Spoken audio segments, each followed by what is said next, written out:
Hello, everybody. Can you hear me? How's everybody doing today?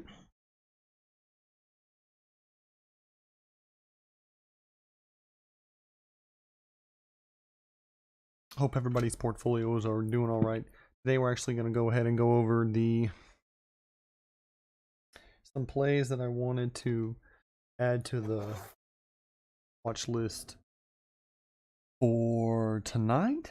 But if you're joining this stream, then you will find out about them early. So we're going to go ahead and talk about those.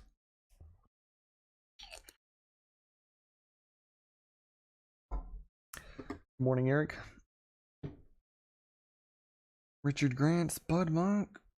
Hey, another day, another dollar. That's right. Hey, Ed, how are you doing? Hope you slept well last night. Much better after seeing pre-market. Yeah, I know I looked at it a little bit. But I should probably look again. Start with the ETFs. Ooh. Only thing down so far for me is the lithium ETF.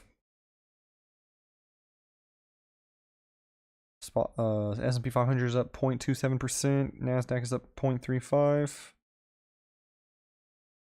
Shaking my head is up 1.23. Oh yeah.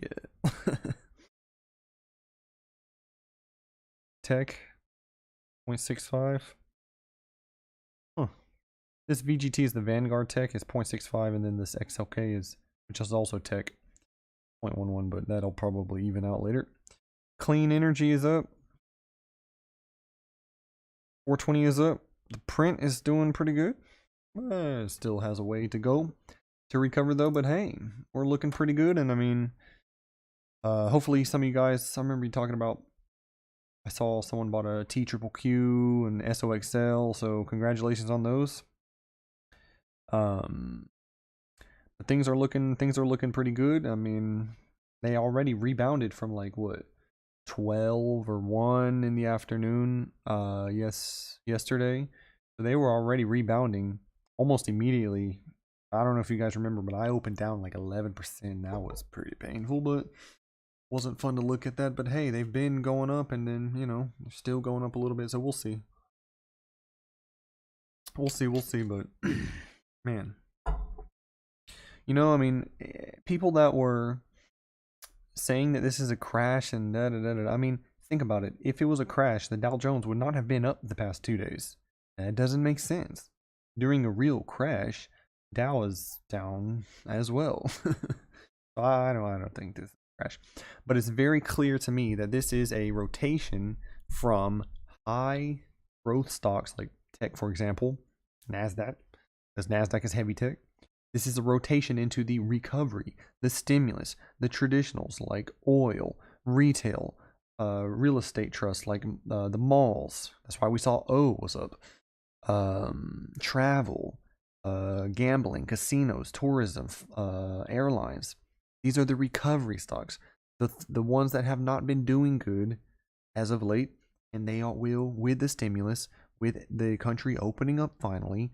These are going to go up. So they're switching out of the more risky, you would say. And that's another reason why Apple is more risky, like tech and just high growth, like Palantir or just some of those. You know what I mean? And they're switching more into the stimulus, the recovery stocks. But it's not a really big surprise. And I mean, we can't really complain because Nasdaq was literally on a all-time high. Wait to pull up this chart. Oof, that's slow. Come on, Nasdaq. We can look at tech.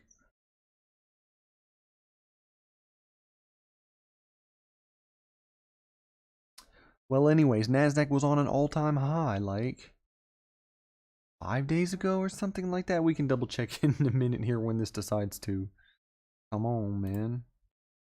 But yeah, all-time high was on the 16th, and today's the 24th, so 8 days ago. And that's including the weekend. It's only 1, 2, 3, 4, 5, 6 trading days ago. Right? So, I mean, you can't really complain all about that. Unless you just got in and bought your first stock. You bought your first growth stock like a couple of days ago, I mean, for sure.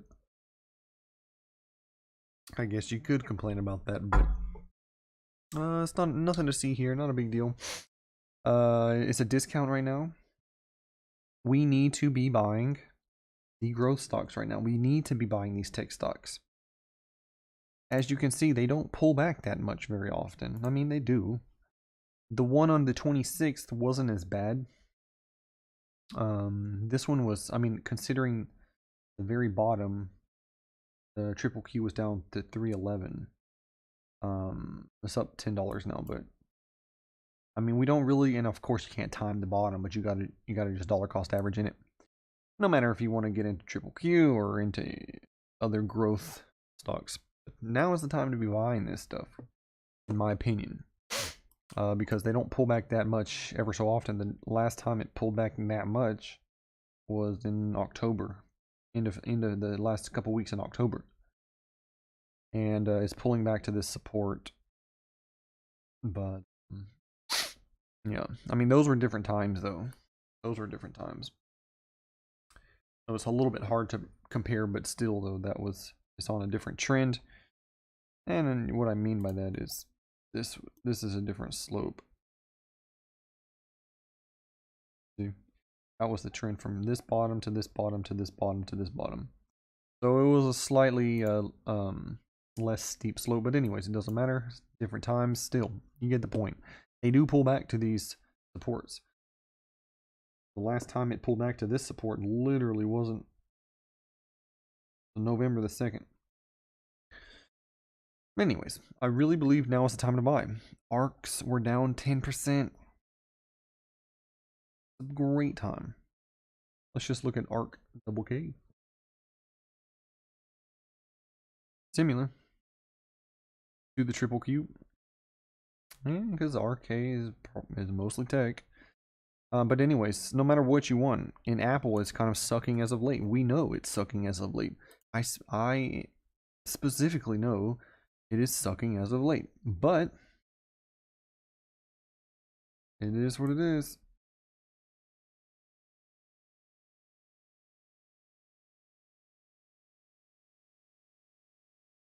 Yeah. And, you know, because Apple during the pandemic, they didn't raise the prices for their iPhones. They didn't raise prices for their AirPods. You know, they don't have that. Those type of companies, they don't really have that luxury. You know, they didn't lower the prices and they're not raising the prices. So the earnings reports come out and they're not like, you know, selling more phones, for example, and they're not, you know what I mean? It's not going up as much as, for example, the cruise ships when the economy opens and they're filling up more boats, or the airliners, they're selling more tickets. Those things are going to go up a lot more, and so a lot of those would also have a ability to raise the prices from what it was during the pandemic when the economy was closed. So and we didn't see like Apple, you know, make iPhones cheaper or anything like that, and didn't get cheaper during those times. And as a matter of fact, things like Amazon actually did a lot better during those times, like especially the online retailers, e-commerce, Shopify. So it's just different. But now what we're seeing is a transition into some of these quote unquote recovery stocks, stimulus stocks, these more traditional Dow Jones giants. And that's just my opinion. That's what's happening right now. It's not a crash. It's nothing like that. We're getting these growth big discount. Last time it was this low as about last November, it seems like, on the charts. Let's go over to the comment section for a little bit.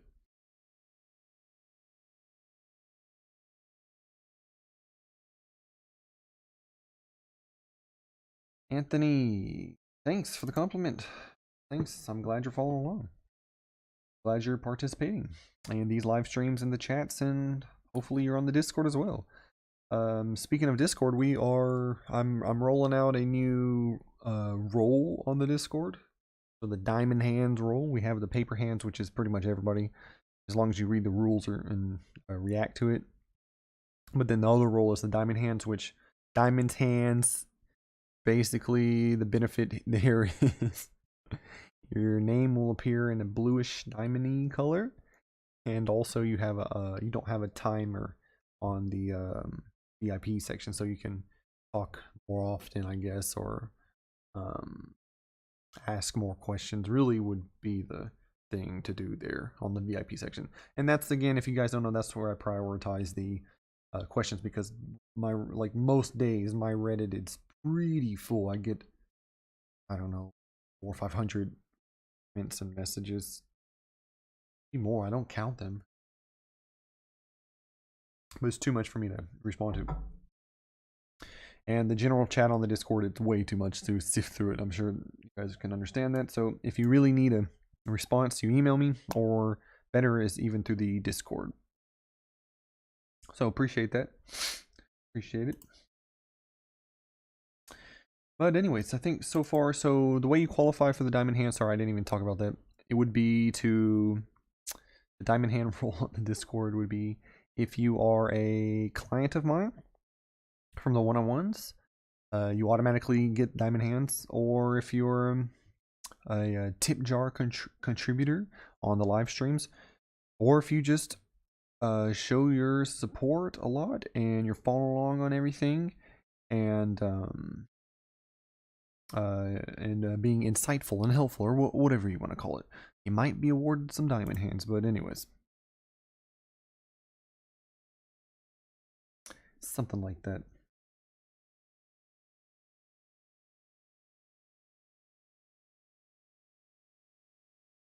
Yes, I got a little bit of rest. I took a nap today. Another testimony from Powell later this morning. Cool. Cool. He's our best friend right now. Because he's not going to change anything until at least the unemployment goes down. That's what I took from just the cliff notes on his speech. So he's our best friend. Also, I watched that Jim Cramer one. I don't remember if it was today's episode or whatever. Ad money. But in the words of Jim Cramer, Powell is our BFF. Good morning, Monica. But yeah, we're about to get paid, guys. I feel it. I feel like we're about to get paid. If you're buying the dip with me. Yep, that Bitcoin is going down. I mean, that's overall good. I've got some more buy limits set in for ETH. I don't even know if they trigger today. I kind of just set my buy limits and walk away. That's mostly how I do it. Not really into the day trading so much, no matter if it's stocks or not. I mean, if an option goes up 25%, no matter if it's in 10 minutes or if it's in 10 days, I'm going to take the profit. But, I'm going to start taking the profit on the options. But other than that, I kind of set my limit orders and walk away. Let's go ahead and take a look. I want to take a look at ETH first, because that's what I've got my limit order set on. I set one on at 1600 today. I don't think it was close. Close, but no cigar. And but we'll see.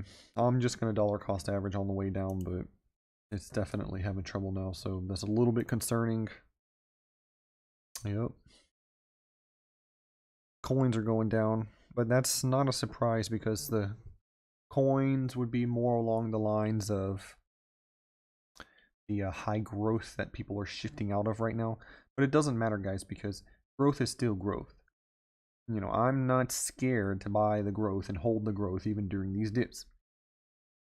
Tech and growth, these growth stocks that we're talking about, like specifically the ARK funds, anything in the ARK funds, like Tesla, Palantir, and there's just so many, like ZOM was mentioned here. There's just way too many to mention. But pretty much what our portfolios are centered around, I assume. I don't know. I'm not shying away from that. When they're on discount, I'm going to buy more of them because I still believe that is the future. Looking towards the future. But anyways, would you think buying TQQQ directly to take advantage of potential rebound a decent idea? Yeah, for sure. I mean, let's go back to the NASDAQ. Let's look at TQQQ. TQQQ is actually cheaper per share. Come on. Why are you being so slow today?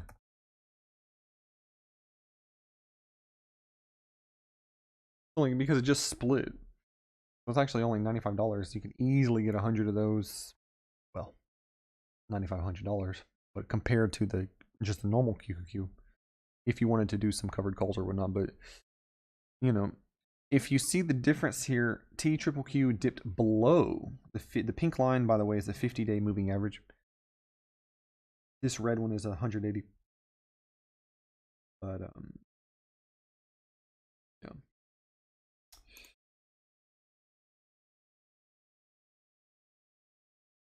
The TQQQ dipped below it because I don't know if you guys were on the stream yesterday. I explained the drag that these 3x leverage ones have.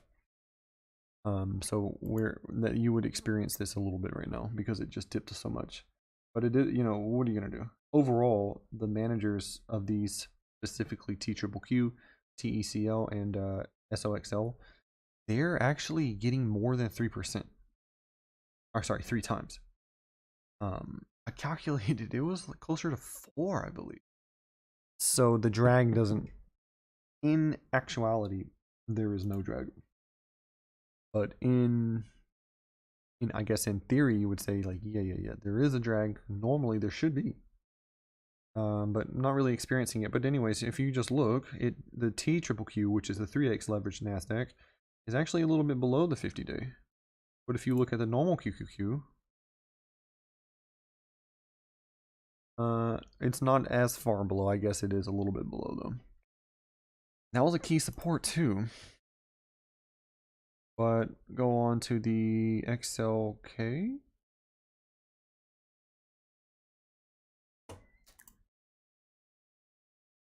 Or you could choose VGT, it doesn't matter. Where is my XLK?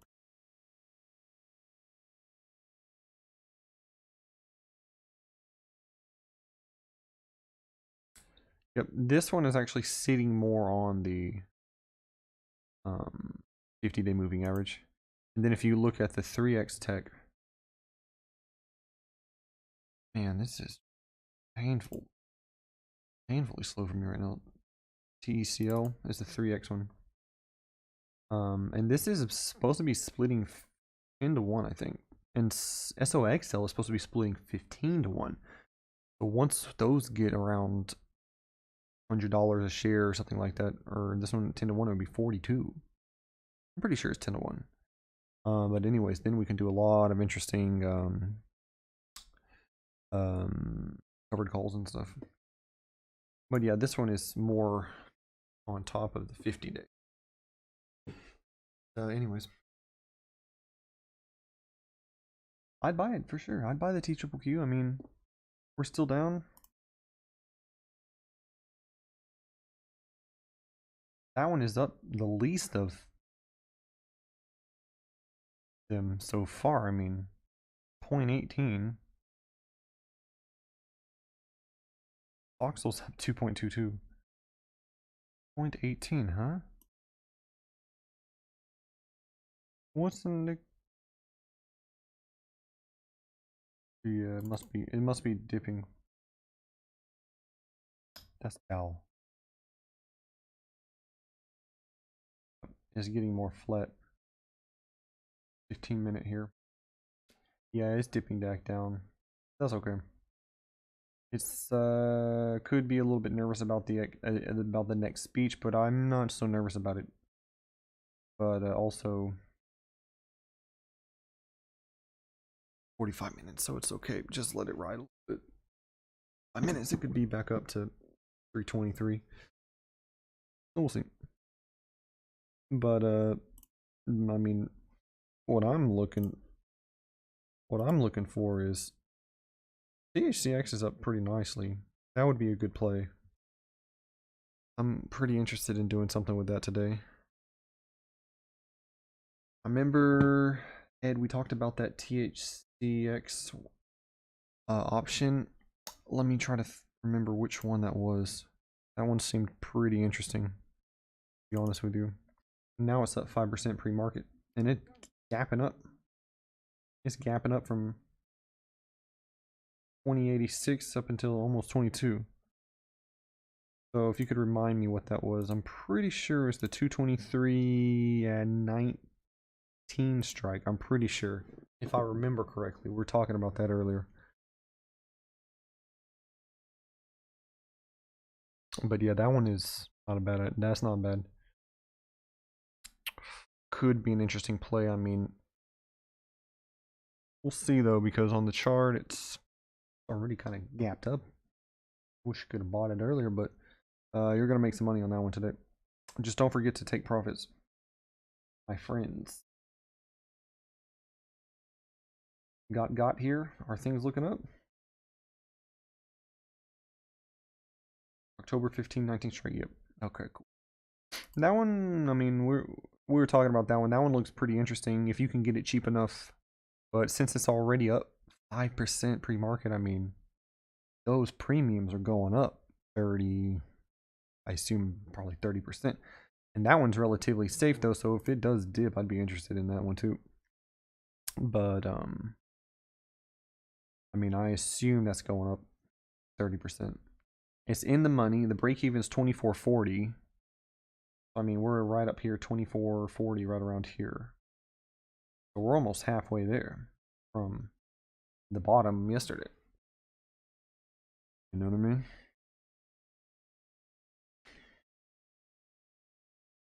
So yeah, and we have a long time. Have until 233 days. That's a money maker right there, but have to take some profits on it because we don't want to get caught up.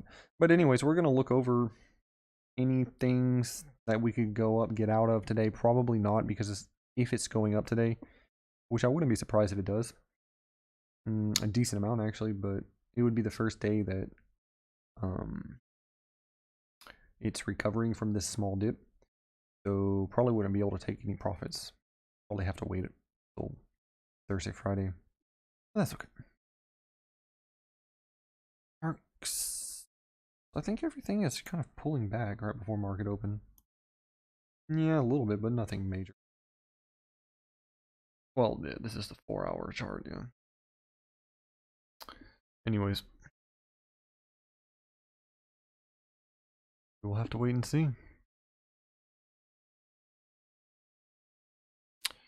Yep, definitely pulling back.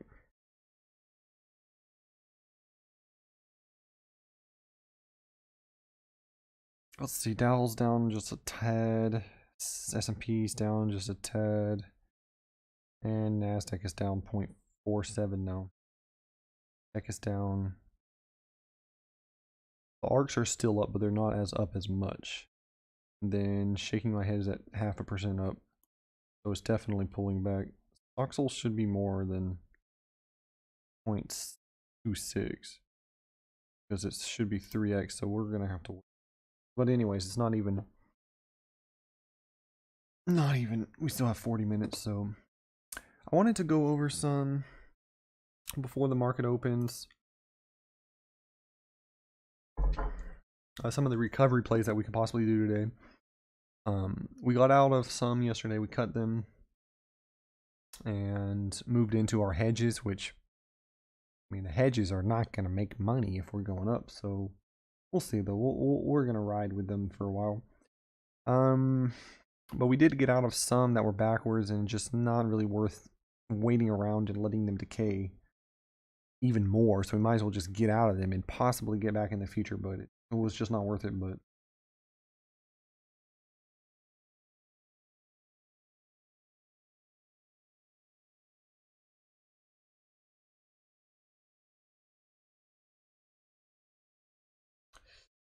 let's see,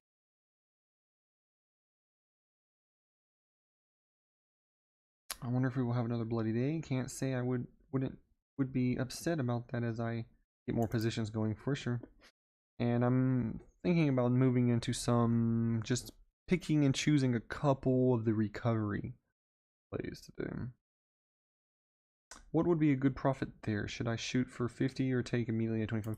So if you only have one contract, I'd probably wait till 50 and wait for it to pull back and get in it again. Something like that. But if you have a couple, then you could get out, sell one off at 25 and 50. Just try to be consistent in that because you can always buy it again. Usually let it go up a little bit, take it at 25.50, even if it can run up to 100, and then if it dips down, start buying it back again. So, yep. You can let it run to 50. If it's moving really quick, then you could try to let it hit 100, but I mean, sometimes they jump up pretty fast. I mean, it can go from 50 to 80 in just a few minutes, so you can watch it. In NDM, hype stock, or something to look into? I think it's something to look into. I think it's, I started dollar cost averaging into NDM, actually.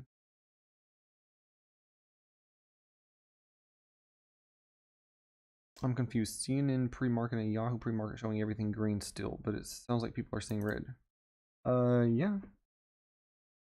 It is a little bit red. I bet that just happened. You see, it is pulling back. I mean, ARC-F is up only 0.3. That's... Look. Pre-market. Here's the over to ETF.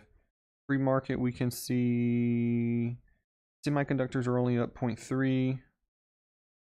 Dow is down 0.1. NASDAQ is down 0.3. Tech is down 0.4. But then again, VGT is even. VGT is Vanguard Tech ETF. Yep, so it's pretty split. I mean, obviously, if semiconductors can push up today, then I'm pretty happy about that. And yesterday and the day before, we were saying how we should get into some clean energy and renewable energies while they're down, because those are taking a hit. So we were talking about the Reggie. It's moving back up a little bit, 1.4% pre-market, which is nothing major. But this still is a good time to be buying it. I mean, this buy zone, obviously. Update that a little bit. Anyways. The renewables have really taken a hit. The clean energies have really taken a hit. High growth stocks. Yeah, things are definitely pulling a little bit here. I think people just have some jitters. I am not scared to buy it though. It's not a. I don't think it's a very big deal right now. Let's see. See how it goes. THCX ETF has gapped up.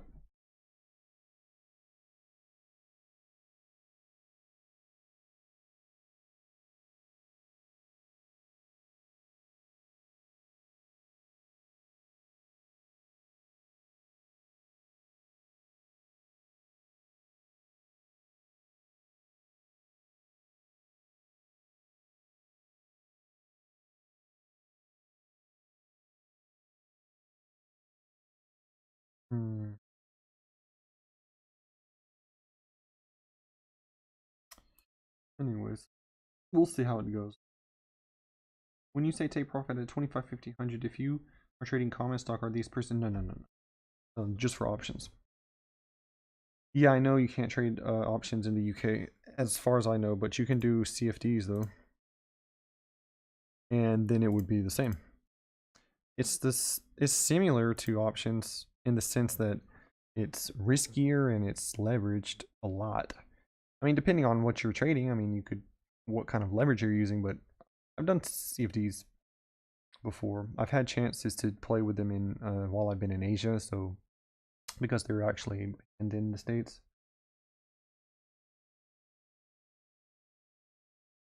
Yeah, I'm sure there's a way that you can trade options in the States. In the UK. I would definitely prefer options in CFD. Man, the CFD traded the Bitcoin quite a lot. So yeah, pretty familiar with it. I don't like it, Frank. Too risky. I'm looking at the 316.90 call AMD thoughts. Yep, let's look at it. And then let's go ahead and go over these recovery ones I want to talk about. I'm really anxious to see because things are dipping back down right now. I'm really anxious to see what's going to happen. Does anybody know what time that speech is?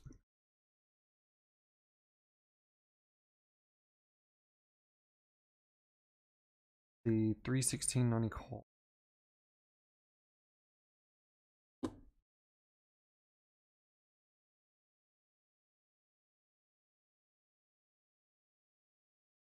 You mean 319?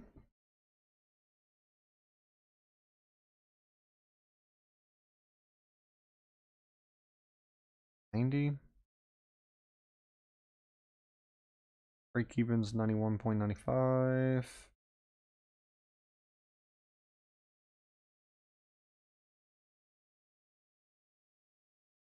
Three days. It's possible.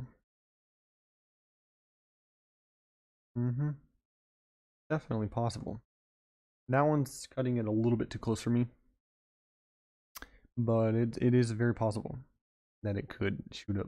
But if it doesn't shoot up, because you see, right now we're not sure if the markets are going up today, tomorrow, the next day. We're not sure if they're going to be flat, which I would not be surprised. And that's what I was saying yesterday and earlier today. I'm pretty much thinking that the best case scenario here is if we're trading flat for the rest of the week, maybe we can see a jump on Friday. Maybe just small gains. I think probably it's going to be more like that. Not just shoot all the way back up to pre-dip levels, which would be at like 93, 92, 93 for AMD. Well, I don't know. That one's cutting it because we don't know what's going to do. So it's like, if you get into this position right now, this could be cutting it pretty short. Especially it's going down 0.75% or pre-market.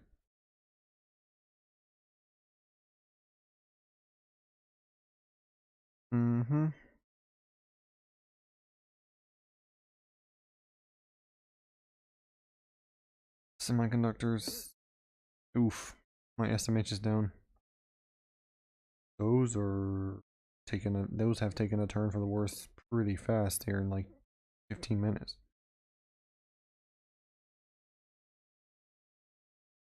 Well, anyways, it is what it is. We have those hedges. So, whatever.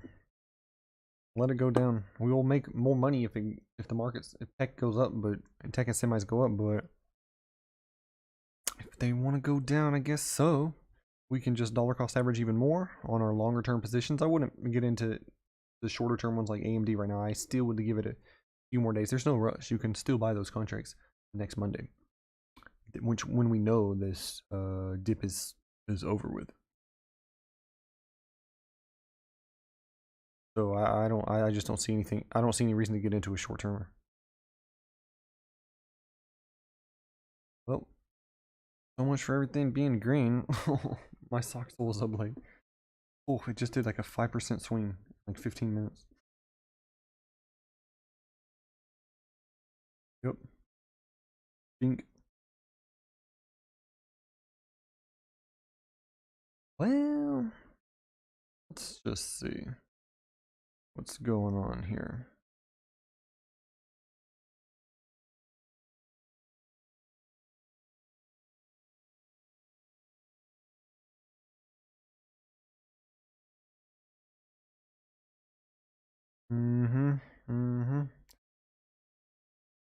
We'll see.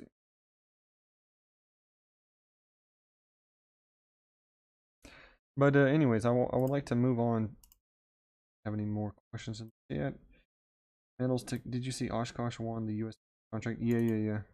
I saw that Workhorse did not go well for them.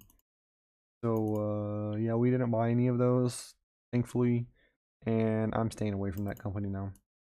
Don't like how that turned out.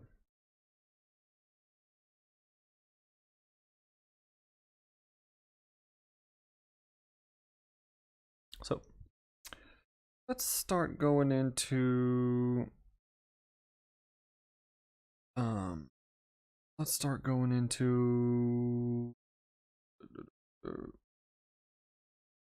the recovery ones.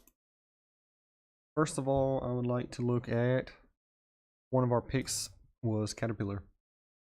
Caterpillar has a decent exposure to oil, so that's why it's going up lately. But if this starts dipping down, then I want to buy some, because I never got a chance to get into this position, because it kind of just took off when we first wrote about this. And if you want to check the date, just go to my website, prostockadvice.com, and go into the top right search box, type in the ticker symbol, and you would be able to see the date. First wrote about them.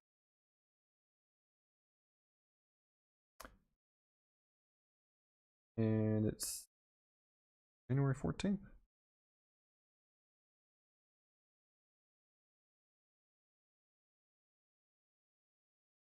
So that means it was on the 20th. Yes, let's me refresh my memories. Caterpillar is a manufacturer of mining and construction vehicles you are probably familiar with. Now you might be thinking, why should I buy this stock? Simple. They have been developing autonomous vehicles and technology since before Tesla was. They started in 1985 and had 2 trucks by the early 1990s. CAT is the true OG of autonomy. Yeah, they literally started developing autonomous vehicles in 1985. I mean, that was when their initial research and development efforts started to produce the autonomous vehicles. And currently, they have many trucks and mining vehicles that are totally self-driving and can easily navigate the terrain of a quarry of a mine. So if you go on YouTube and you search around the autonomous Caterpillar mining quarry, something like this, you'll see a bunch of cool stuff. And they're driving themselves, and they're navigating the trenches of mines and stuff, so that's cool. And they're doing a really well job, by the way. So I think this is going to be an easy buy. I mean, EV is hot, autonomous is hot. They have a big position in oil, so they're doing pretty good. Pretty good, actually. My initial target on that was at 225, and it's at 220 right now. We were thinking about getting in it at right here, but I missed that. Totally missed it. But if you go back to my article and you can see the trying to get in it right there, because we wrote about it on the 20th. It was right here. My buy zone was here. Missed it. I should have checked out my notes more often, my blog. Oh well. But anyways, it's done pretty well, and that's mostly going to be oil, especially as of recently. But this is going to be one that people might be shifting back into.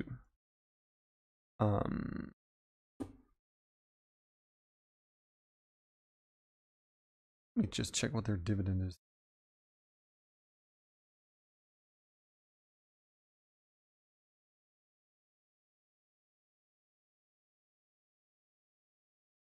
Two 2%. 2% dividend. That's not bad. I mean, considering how much is growing, that's pretty darn good. I mean, that's the Corona dip. So this is just boom. And it's still boom, even though everything is down right now. It's still boom. So I went ahead and shifted this over. We'll see if it starts coming down. I might dollar cost average into just some common stock because this is a good buy in my opinion. Possibly dollar cost average into options, which I don't have a problem doing, like we were doing with the ARCs. Every day, every 2 days, buy another one. Buy one contract. Don't go too crazy. Don't go too big. No need for that. there's a bunch of things that we can be doing. But anyways, market diving pre-market, yeah, things are diving. Of the ARCs, ARC G is the only one that's barely green. ARC K is 0.5% down. That's not so bad. Keep in mind, the last 2 days it was down 5% each day. So it's not so bad right now. I think people mostly just have jitters about the speech coming up.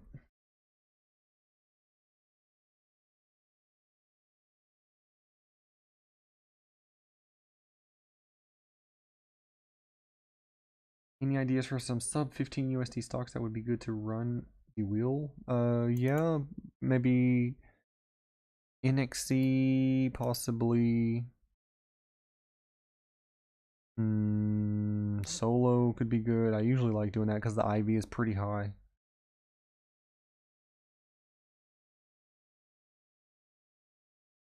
I mean, THCX is 20, almost.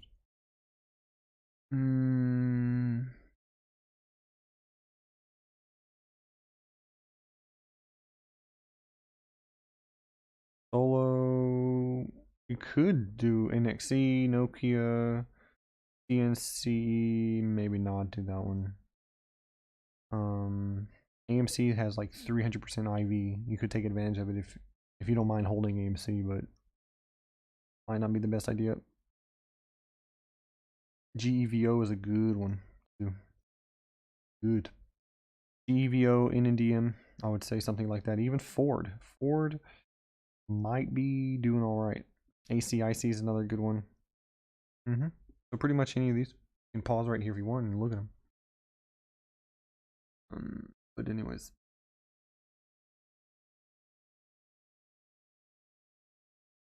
Hey, appreciate the tip. Yeah, I see. It's working up there. Cool. That's it. I think the first one. Well, let me check. I have my. The first one is like highest all time, and this middle one is for the week, and then the last one is like of the current stream. Something like that.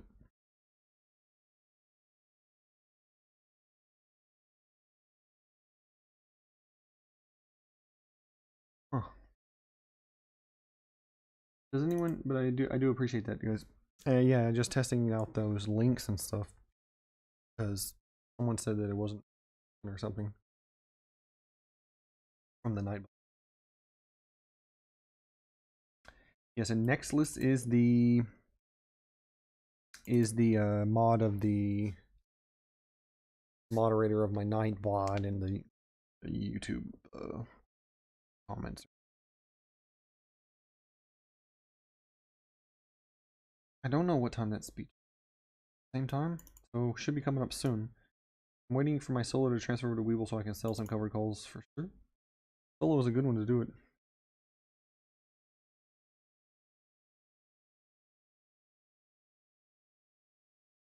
Yeah, solo would be interesting. Solo's dipped a lot. It's might as well get another 100 shares right now. I think. I'm also thinking the same, but currently I'm liking this cat play. So let's see if it's gonna dip. Might be a little bit late to that. We'd have to wait for the support again, which it did hit my support. Funny enough. But another one could be interesting is the Marriott hotel chain. The recovery this is also blasting off. Not as interested in this one, but if it did pull back, could be interesting buy. Because this is opening back up, the economy's opening back up, travel, people are going to stay at hotels. Royal Caribbean, it would be good. Or any cruise ship, really. I mean, it's the same story, opening back up. We want to try to get into that. And I mean, this one is still really cheap. I mean, Royal Caribbean was trading for 136, so it still has room to grow. So these should start doing pretty well, and that's why people are moving over to them. But in my opinion, Southwest is another one, Southwest Airlines. In my opinion, I still like taking tech growth and semis because they're on discount now, but eventually people will switch back from, and it's not like tech is gonna stop growing anytime soon. You know, it's just gonna pull back a little bit and it'll keep growing. This is at least my opinion. But then eventually people will switch back from these into the tech growth. It's just a matter of time. So I don't think there's any reason to switch everything around in your long-term hold portfolios right now. But if you want to get some cheap options on Southwest Airlines, United Airlines, cruise stocks, hotels, even Visa, MasterCard, because you're assuming people are going to start making more money, going back to work, spending more money. So would be more interested in a MasterCard or a Visa play, to be honest with you, and I'll be looking at those because those are not skyrocketing right now. So we're closer to the support. So I'd be more interested in that, and also Disney. Disney is going up, but it's not a surprise because of Star Wars, because of like the Mandalorian, the Disney Plus. Are you guys Star Wars fans? How do you feel about the Disney taking over? I personally like it. At least we have more content. I'm a pretty big Star Wars fan, but anyways, yeah, pulls back. This is an interesting one, so I think everybody should be watching Disney right now, and either Visa, MasterCard, or American Express. Also Discover. I actually really like Discover. I mean, it's doing pretty good. It's not doing bad. It's right around the 50-day right now, too.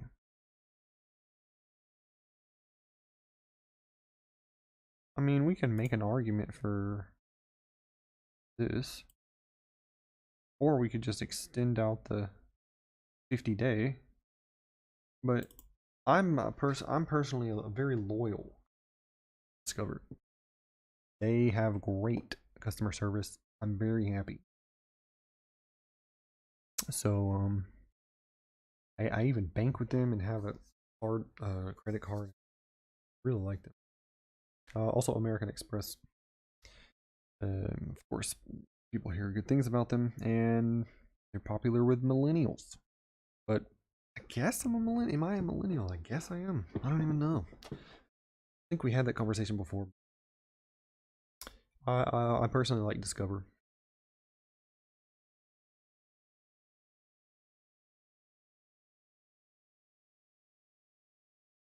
CCIV 36. Anyone buying? Yeah. This could be interesting. You know. Oh, thanks for the tip. Next list. Appreciate that. Really, I should be tipping you, to be honest with you. Don't do that anymore. I should be tipping you because you're doing a lot for the Nightbot and the mod. And yeah, the CCIV can be interesting. I don't have any positions in that. These SPACs are just so darned volatile. Look how much it gapped out. Like going up and I'm like, well, hey man, hold on a little bit. When it's gonna be a long time before it comes back to the support now, because we were drawing this support a long time ago. We were thinking about getting in it down here when we first started talking and first started writing about it, and then just boom, one night opened up way down. That's crazy. I mean, we can go in on the hour chart. You can see more of what happened, but I'm sure you guys know. It's not a surprise. It's all over the news, the financial news at least. ACIC is on the move up. That's good news. But yeah, in my opinion, this is probably a buy. It is my buy zone. Go on the day, because if this was my last, just extend it out here for sure.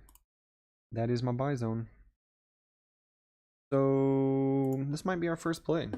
How much is 50 shares gonna cost? I don't want to do anything too big because I'm gonna do 25 shares.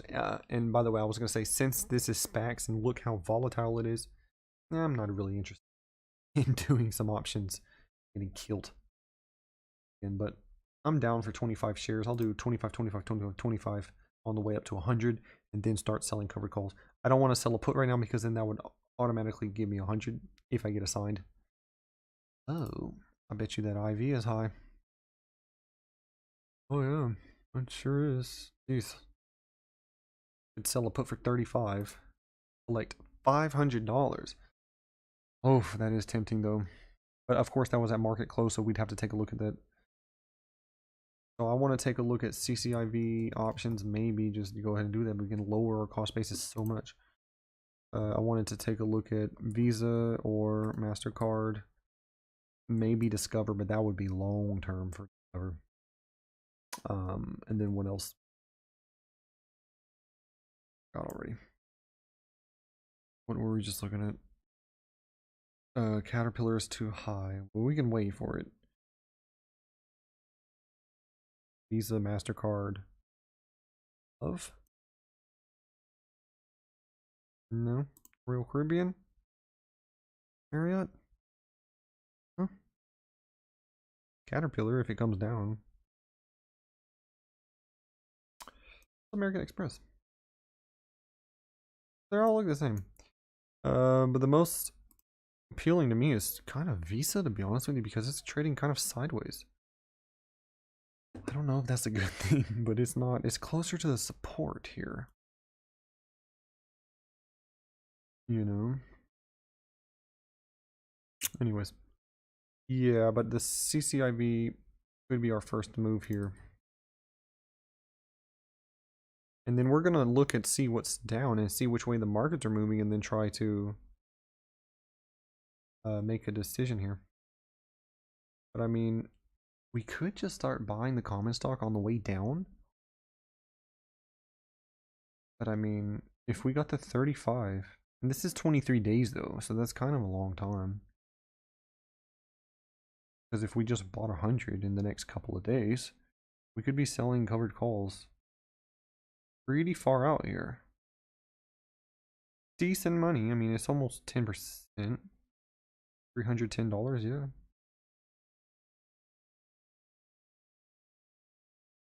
I don't know if selling covered calls is the right choice. So I mean, well, unless it's way far out, maybe 60, 65, but then it's like not really making so much. But puts could be an interesting way to get into this because look, if we sell it for the 40, we're getting a $9 almost. Let's just say $9. Lower in cost basis. So actually 40 minus $9 is actually $31. But here if we did the 35, it would be minus 5, 5.5, so it would be lower. But the chance of getting a sign, maybe it moves up. Maybe we won't get a sign because that's 23 days. I don't know. 45, it would lower to what? Not as much. Lower a little bit. Anyways, it's just that this is a SPAC and it's pretty volatile, so I'm gonna buy this. I'm gonna buy the share for limit order. I'm gonna try to do one limit order at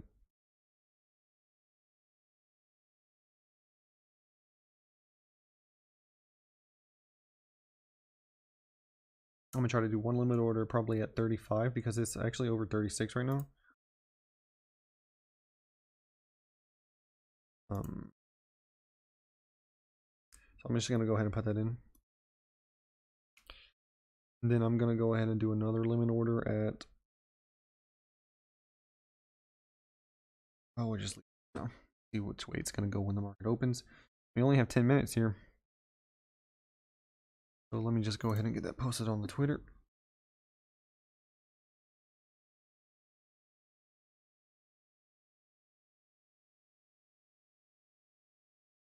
Quick. CCIV. Limit order commons $35.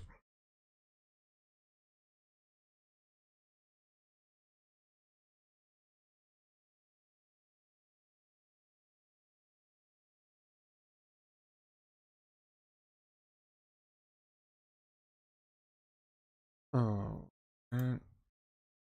So yeah, I mean, we'll see which way the market is moving.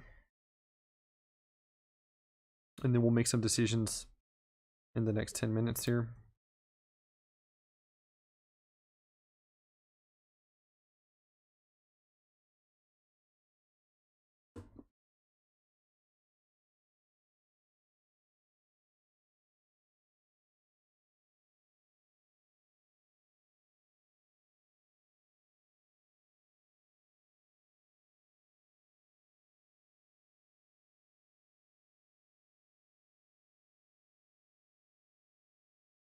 How's our space do?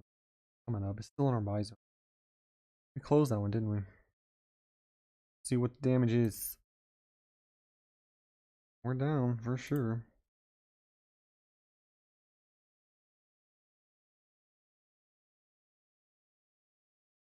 We're down 1.3%. Not so bad here.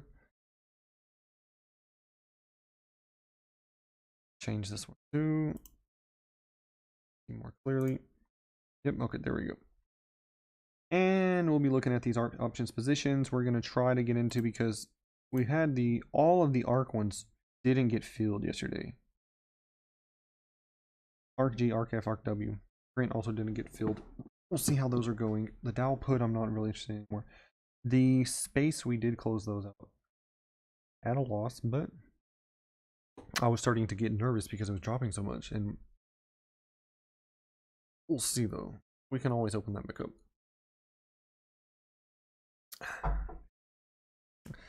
And who knows? Maybe we're going down again today, and then that was the right decision. Well, it is better safe than sorry, especially those shorter term options.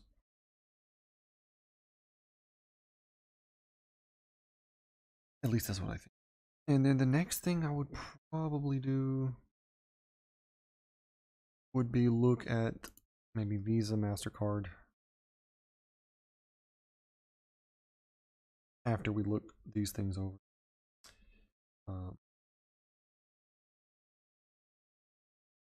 Try to get some more ARCs if it's going down. Seems like they are. Givo, we are selling the cover call on Givo, trying to get the lower the cost basis. Which we are though. We lowered it from 13 to 1180. So that's pretty good. What's the current price? 1075. It's gonna take a while to lower it, but it bounce back up. That one did take a pretty hard hit, but I like it overall. The Reggie selling a put. This one, if we get a sign, it's all good, but it was just a little bit expensive, $9,500 if we get a sign on that. The Lee, I would be interested to look at. This one is expiring pretty soon. That's expiring the 26th, which is 2 days from now. What is Lee? $27. Okay, it looks like it's going up a little bit today. $27, so we're still going to get a sign if it's under 29, but at least our cost basis would be lower to 27.5, I believe. Oh, we're almost breaking even on that, and we'll see. The Apple, that's pretty far away, so we wait 5 minutes to open.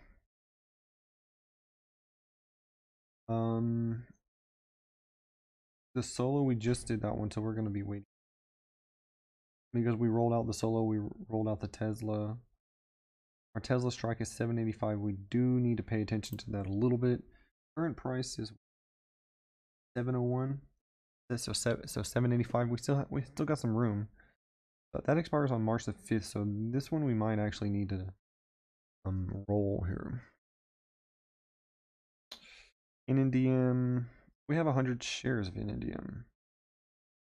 Interesting. So we would need to check out those options. Print, see if print is down today. ACIC, see if that's down today. Try to get into some more of those. See if we can hunt out a recovery play like Visa or maybe Line Stock. Bet you Jets is up a lot though. Not so much, but it's up 2.8% yesterday.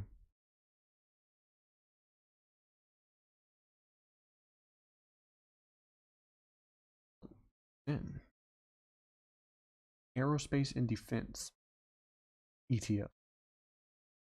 Oof. Anybody thinks there's a war about to happen? This would probably be the right one to get in. Yes, right?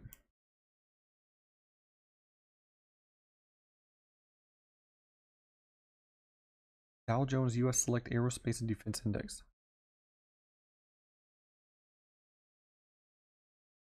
Ooh.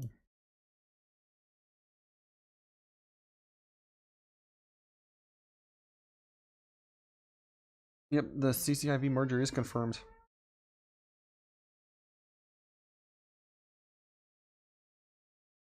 The CCIV merger is confirmed. It will go through with Lucid, but we don't really know what's about to happen to the stocks, so could go up, but it's taken a pretty big hit.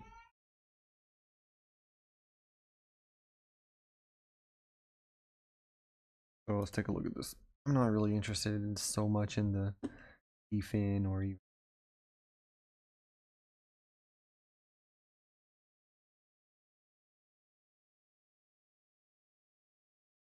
But we'll see. We'll see what happens. At 36, we could try to get in a sneaky little order.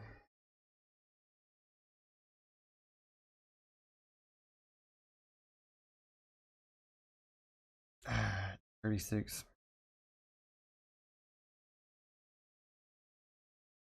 The moving average to show the trend overall, I would do 180 days. Maybe even 50 days, something like that.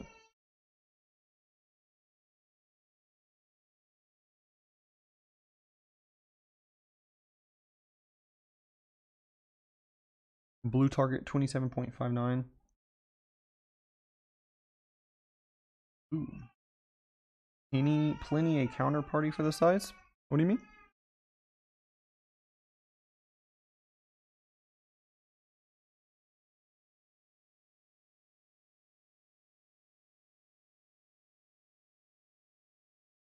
But yeah, and I would probably do 180 moving average or even the 50 to show the trend overall. But we're about to open up here, so good luck everybody, and we will see what's going on here. But I'm pretty anxious to see.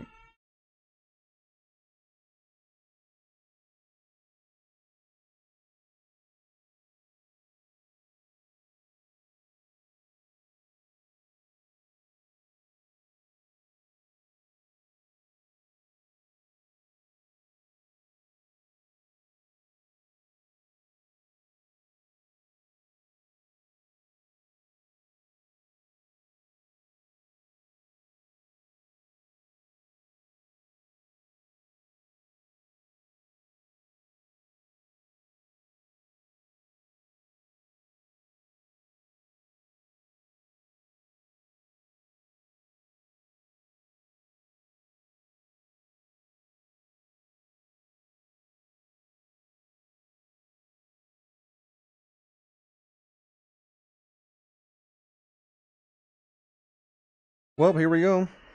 And looks like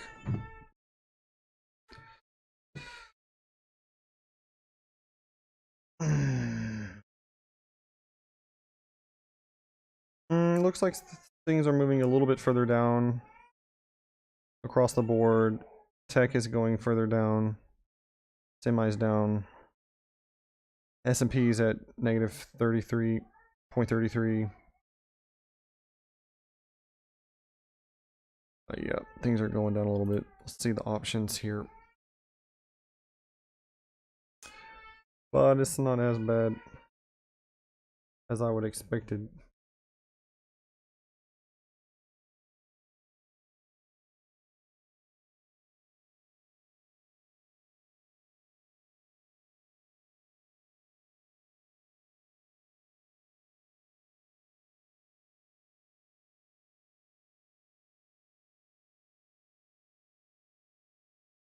Options are up a lot. That's probably the hedge. Oh yeah, I'm up 53% on the tech hedge. That's interesting. That definitely stopped the bleeding. I don't even know. Did we close some of those out?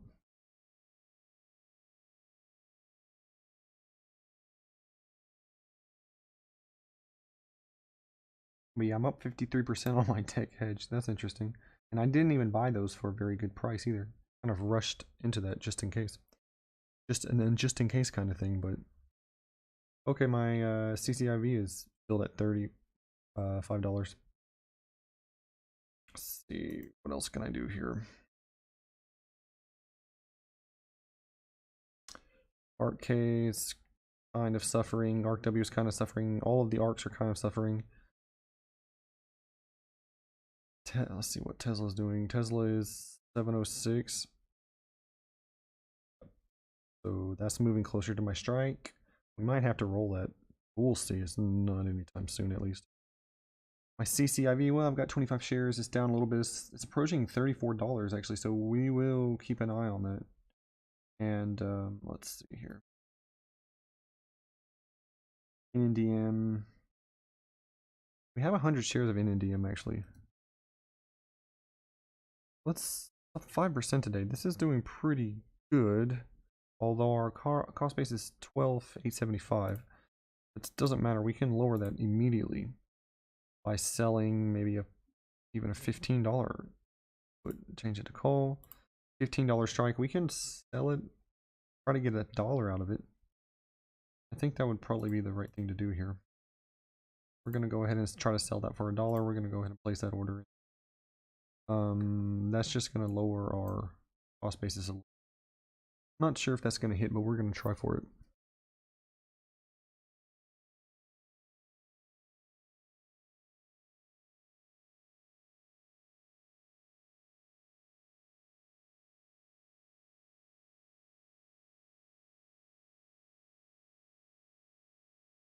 Alright, I'm gonna go ahead and get that posted to Twitter. NDM sell covered call. Okay. See what else can we do. CCIV, I'm interested in CCIV, but it keeps moving down. So, I think we'll put another order in for 32 just in case it does move down that far. And we'll do another 25 shares. So that would lower us to around 32.5, sorry, 33.5, I think, for cost basis on that. So if it hits. Okay. So I'm gonna go ahead and put that in for the CCIV.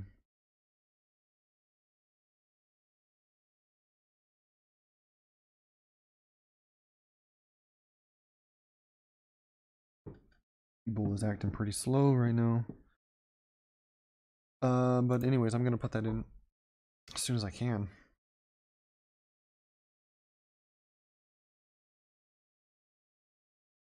But it's what, 32? Yeesh.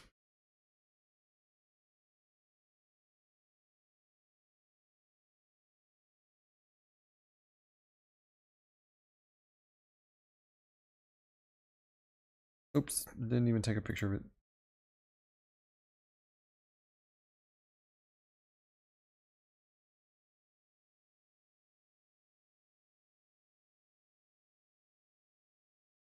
Yep. Just made a note of that on Twitter, and let's see what else we got. It's going back up though.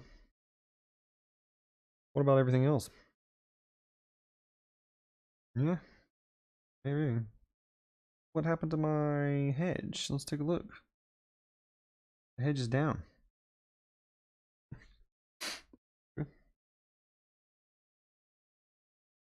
It's better than yesterday actually, but that's not a very big surprise. I'm actually definitely stopping the bleeding with that. That's interesting. It's not a very big hedge. I mean, it is $10,000, but considering how much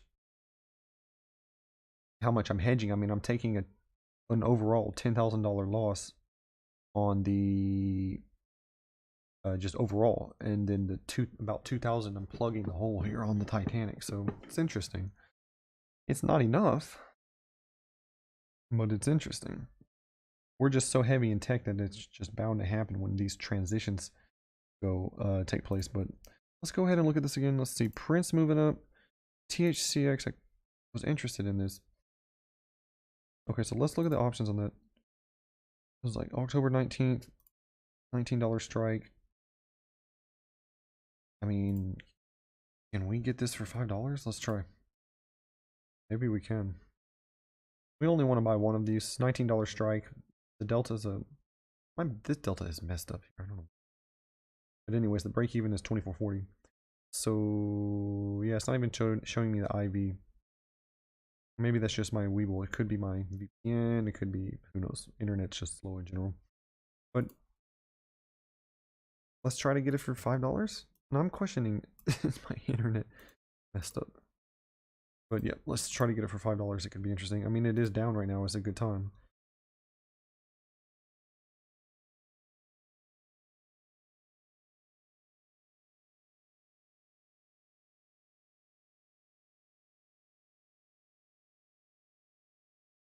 Strike is 19.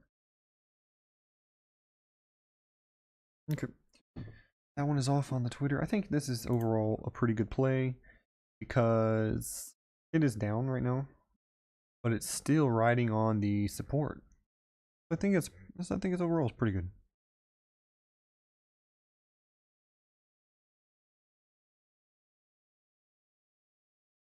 All right, we're taking on a little bit more water right now. So let's see. Bide my time.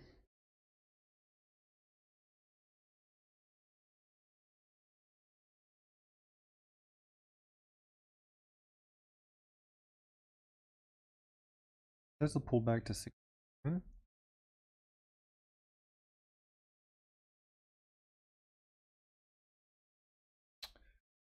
So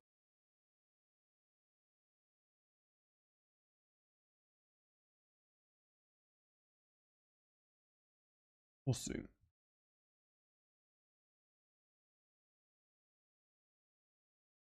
CCIV 34.79. Did I ever get that limit order? Yeah, I did. Working. What do we got working right now? The THCX, CCIV, another one.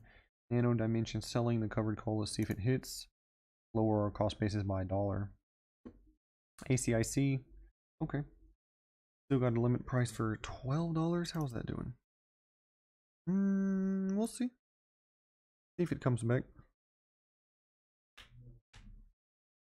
And what else? And then the O. How is it going? Yeah, it would be nice if it did come back around 61. My limit order was for 60 though.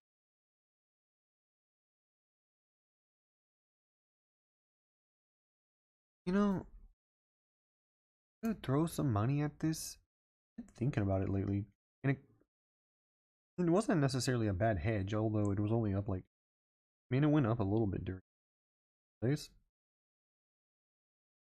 when tech and everything was going down. That's not really a surprise.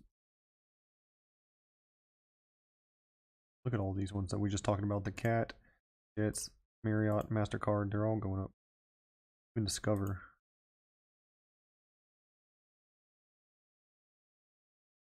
Visa's down though. We could, and also Disney too. Could be an interesting. What about Win? I'm still hoping these pull back a little bit more to 50-day moving average. To be honest with you, but we'll see. Nevertheless, it's interesting though. So I mean, with the O though, I was thinking the shares not all that. I could throw some more money into this right now. I'm not opposed. So if we could just sell some puts, and then once we get a sign, we just get dividends. So we could do it 2.5. Try to sell one. $2. Get it for 5. Could be interesting. 0.5. Not bad. But then again, I wonder if it's going to pull back more. We'll see though. I think this one we just need to wait and see. Although with the REIT should be moving towards the upward direction because of this transition. So we can get it for back here. It could be interesting. Anyways, Reggie's going up. That was cool. That's cool. That's cool. How are our hedges doing? Not very good. Okay. I wonder if it's time to start averaging into more arcs.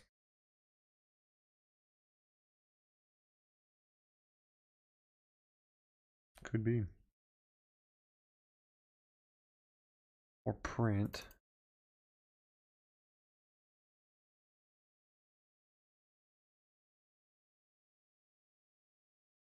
$40.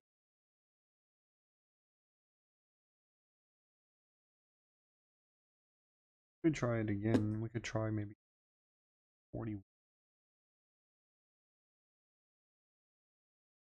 We're gonna do 40. We will try to get one. Do GTC because I want to do this. Alright, placing this one. And it's off and away.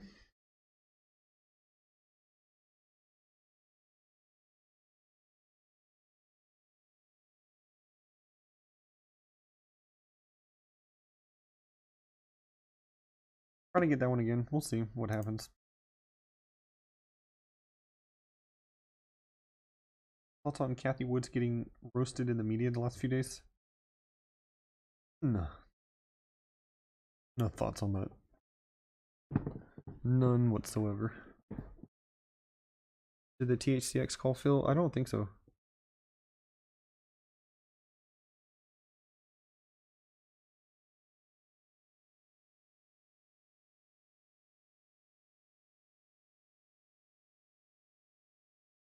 Didn't feel yet. I mean, I put the limit for $5.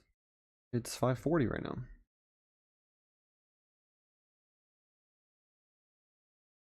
We'll see, we'll see. Keep watching it, keep watching it. Let's see. But yeah, it wouldn't think the maybe Wynn Resorts could do some sort of, or even the Las Vegas Sands. I remember someone was talking about that in the Discord, I believe, or maybe it was on the live stream. But those are already pretty high. I'm not really interested in those right now. I would prefer to hunt some bargains. ZOM is up 11%. Nice. Congratulations to anybody that is holding ZOM. Could be an interesting. Could be interesting.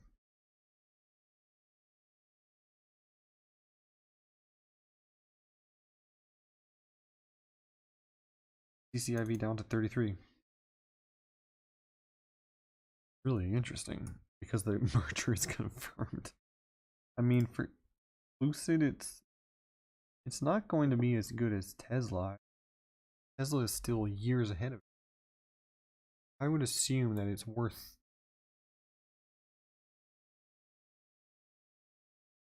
Lee. Well, it is Xiaopeng or Neo. I mean, while those are actually really nice cars, maybe I'm wrong about that. So what's going on? Seems like my head just cannot plug the holes. There's not enough. Not enough. I wonder if a strategy would be to like set limit orders for like, because I bought this at 41 cents, so if set a limit order for like 60 cents and then about 30% profit, and then once it bounces up, it'll just automatically sell those, and then when it goes back down to buy them, because like it's bouncing quite a lot. Like already 2 days, it's gone up and gone back down.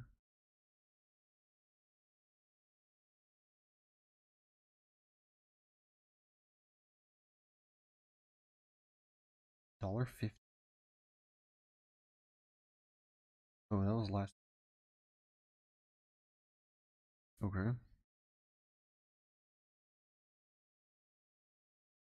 Anyways, part turn on all that hopeful. Socks Socks is down 0.3. Not so bad. Seems like we're coming up a little bit. Yeah, we're coming up a little bit. Come on. Let's try to break even today. Like I said, I think if we are, I mean, I already consider myself lucky from yesterday because we were down 11% at one point at the opening. First 15 minutes, 30 minutes. And then we came all the way back to down only like 2% at close. I consider that pretty lucky. And right now, for the rest of the week, if we can get out of this unscathed, break even for the rest of the week, and hopefully we can see a little bounce on Friday, but might be a little bit too hopeful. I don't even really want to touch anything, to be honest with you. Still kind of in limbo for me. Should I add to the arcs? If I'm adding to anything, it's going to be arc. Maybe even the Apple. 2 more contracts I could get the cost down. Yeah, maybe. Order. I could dollar cost average these Apple. Don't really want to spend so much money on them. Could do it. Could get 2 of them. That's $4,000. Apple. And it's down right now because of the transition in away from those type of stocks. So my brain is telling me to do it, but my wallet is not necessarily agreeing right now. But if I can get this cheap, I don't know, 18 and a half maybe. Eventually, if it's not moving, the decay will take it down there. Let's see. I'm not, I guess there's no real rush here. The time would work in our favor.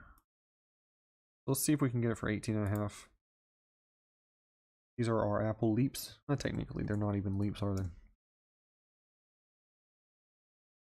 Right? Yep, January 22.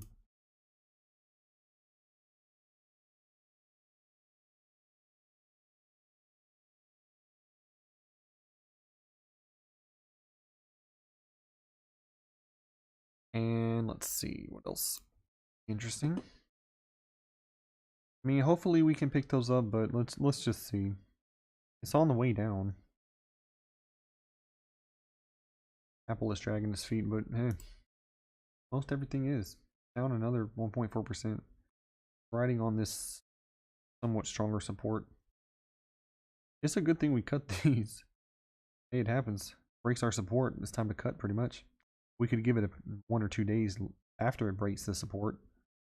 Cut somewhere down here just in case, but not much sense to hold it longer than that in the shorter term options. ILCN clean energy is down. Could be good buy levels, but I mean, kind of taking a turn for the worse here. I'm even thinking maybe down here, closer to the 180-day EMA. The tech is really taking a beating.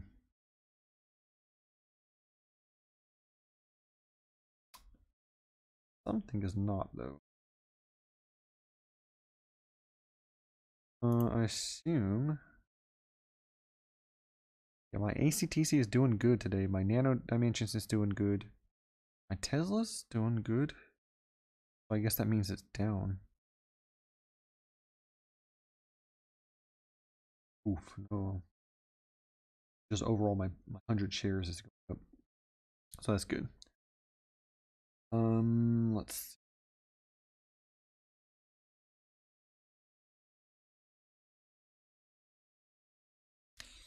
Things are getting better. Nano Dimensions. Solo's going up today. Nice, nice, nice. Tesla's going up a little bit. Nano, okay. ACIC, cool. Going up. Very nice. Evo's going up, also good. And then the print is down a little bit, which is not so bad. We don't have much of those, and we want a dollar cost average. O is down. Okay. ARCs are still down. ARCs have taken a beating. ARCs was down 1.4. But it's climbed up a lot though. EQQ is not climbing up.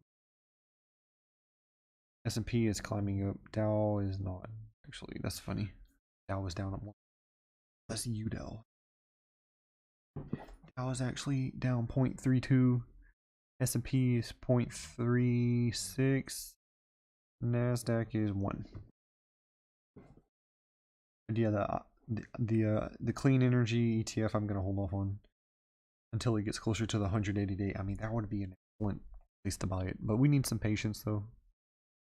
That would be a really cool place to buy it though, if it can. I mean, that literally takes us back to mid-October prices. That's a good play.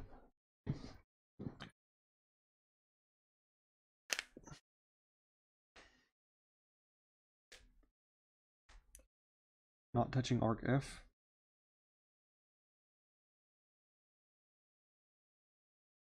Are we getting assigned on net or cutting losses? I might have cut them already. Let me double check. Yeah, I already cut them. I cut it yesterday because the thought process was cut the ones that are more shorter term here, don't dollar cost average into them, and then are longer term cost average like the ARCs.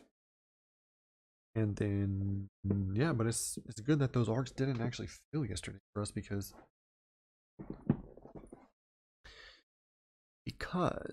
they're going down again today. The Reggie, I'm not really concerned so far. The Lee though, that's a different story. My Lee, I'm gonna get assigned on that this Friday, and I will be backwards, although not very backwards, only like 60 cents backwards.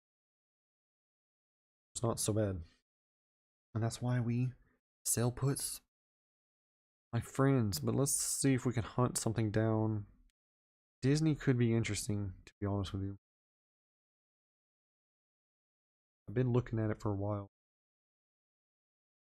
but I would like for it to pull back more. It's tempting though, because I know this.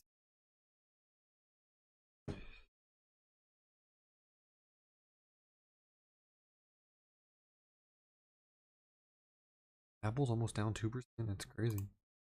Amazon.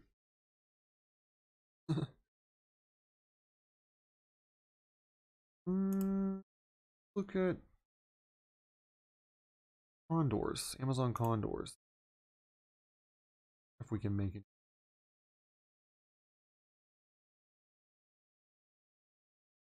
I don't know. I'm gonna try. 16 days out. Let's do a 31.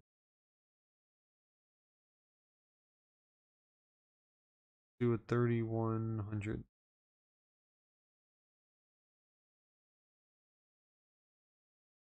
Let's do a 3100.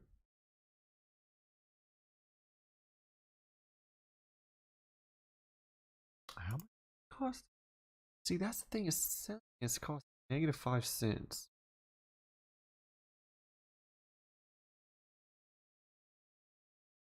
They're asking 225, so it's not gonna get filled. So, I mean, what are we looking at here? 3100 and then 3115. No, that won't make it for us. So we want to up this to, I don't know, 3250 maybe? 3050. Let's just see.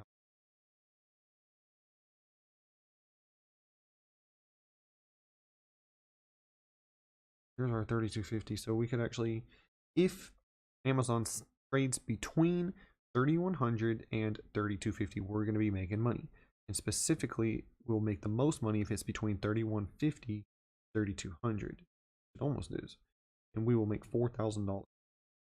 The most we can lose if it goes above 3250, 1,995, and then below 3100 is we'll lose 995. That seems pretty good to me. How much does this cost? Cost $1,000, obviously, because that's what the most we can lose. $9.95. I mean, that's pretty interesting to me because we would already be making money, right?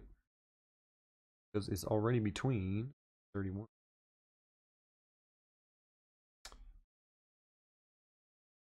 I don't want to buy this. Try it, but the price, you need to pay $1,000. We can try it. I lowered 50. Well, anyways, I don't want to pay too much, but again, there's not a really good way to check what these are going for because these are only width 5. But a width 5 is like trading in between $5, or is it $50? Trading between, just for example, 3,100 and 3,115. Like $15. So that's not really, kind of cutting it pretty close. Anyways, not a good way to tell what can I expect to pay on these condos, you know? But I mean, if we can get lucky and Amazon bounces up a little bit here, up until above 3,150, which is only $8. Dude, we could make 4,000 here. Let's go ahead and see what happens. I'm interested. Oh yeah, and this is gonna expire too, not a long way. 16 days. Yeah, 16 days for it to go up there. I mean, a little bit risky. Stay above 3,100.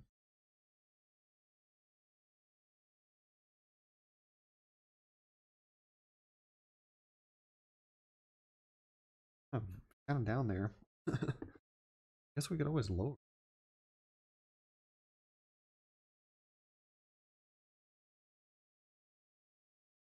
1,000, 3,050. It's gonna cost us. Then the width would be max 30, 3050, and then 3,200. We could lower the 300. That would be interesting. That's only going to cost 5.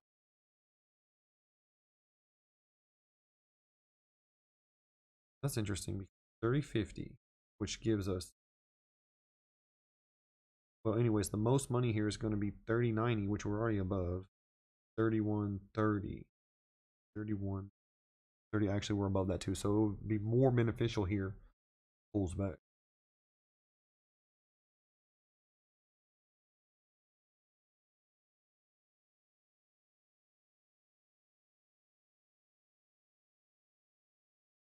Yeah, I don't know if I wanted to. I might wait. Do it every 2 days now. We don't know how long. It's not really flat right now. Kind of. And my edges are still not.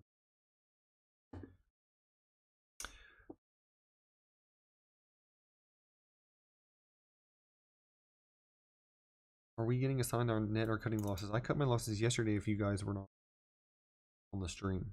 And then I put the money into the. Also, I posted that on my Twitter too.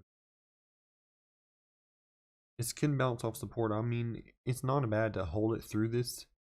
It's just, for me, I was just trying to raise capital because I've got a lot of different. I prefer to raise the money and put it into something else. There's no wrong answer really. You can always hold. Custom buy orders on Arc F and Arc G. Wonder if it'll. Yeah, I mean, for me, I'm gonna probably wait till.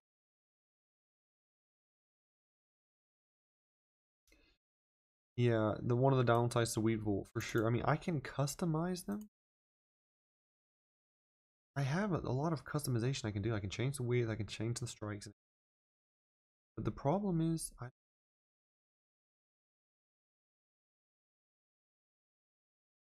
don't have a way to tell like what this customization is. You know? Huh. Missing something maybe. But nevertheless, this is only gonna cost. says it's 760. Oh yeah, it tells you right here. Mid $7. I'm trying to pick this up for $6. I mean, this sounds pretty good. Let me. It's already above that. Change the width up to 45. So now we're right in the golden zone. We need to let that ride out closer. Let's see. It's gonna cost $1,000.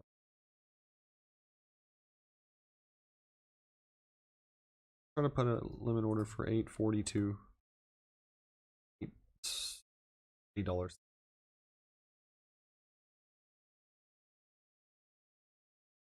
This could be good. Go ahead and put this condor. Amazon condor. Alright, off and away.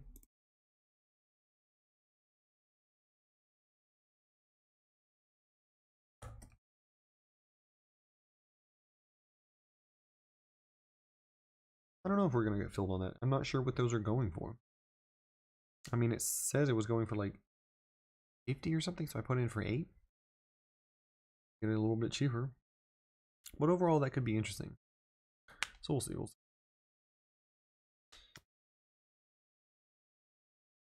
Okay, my Apple just got filled.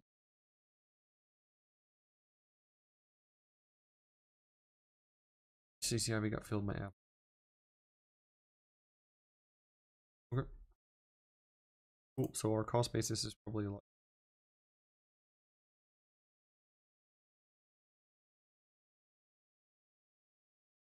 But that position is $11,000. Not so happy about that, but hey, it is what it is. My hedges aren't really moving so far. Could be a good time to get some more of those. And if you don't have any, I mean, you're going for 27 cents right now. Heck one at least.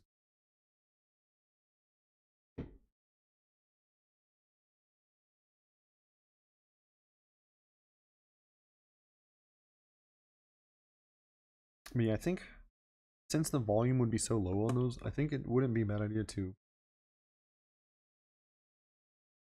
mid order 30% profit, something like that.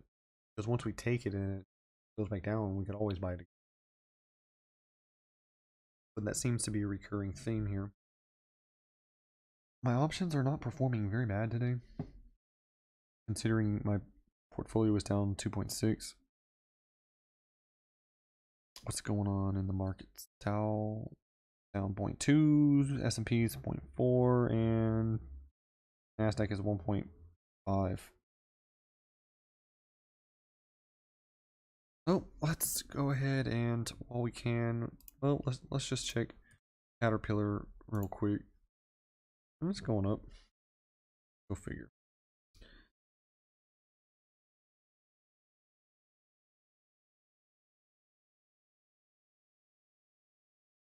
The Amazon one was, let me pull it up. Oh, my Amazon one got filled at $8. Filled it. Okay, cool. Amazon con at $8. And it's already up, 8.48. Cool.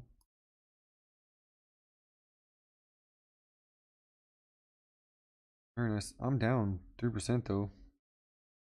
Yeah, those are gonna fluctuate condors because there's different legs. There's 4 different legs. They all have different market. Really need to pay attention to these. So I mean, once it gets up to doing $8 right now, we could close at 25. I'm pretty happy. Yeah, that's $10 obviously. So we could set a limit order or just go ahead and set it at $10. I'm happy with the 25% profit for that because that's an easy one. I mean, we paid, it's not, I don't know, the closer to the expiration on that though, we should be able to realize a decent amount. I mean, based on our little Weeble graph, it was $3,700 profit if it ends between those the two what's it called,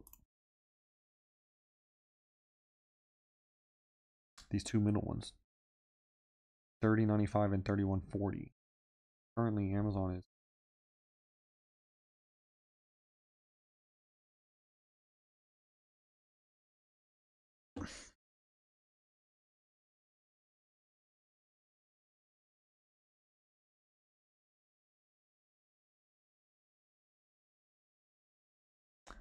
$31.35. We need it to finish between 30.95 and 31.40, and it's currently 31.36. Yeah, so it could be interesting. But overall, I'm not really sure what I want to do with that one. Close it at 25% or keep it and see if we can realize that $3,700 profit, which would be pretty nice, but we'll see. But anyways,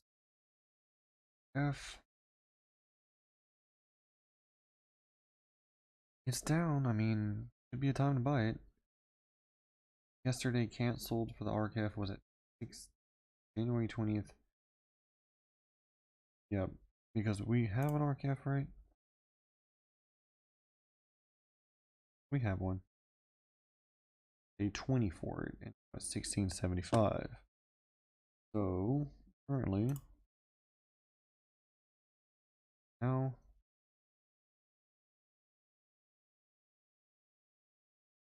this is a long ways out. Oh, that's a condor. I don't. So $54 strike. Am I doing this right? Yep. $54 strike.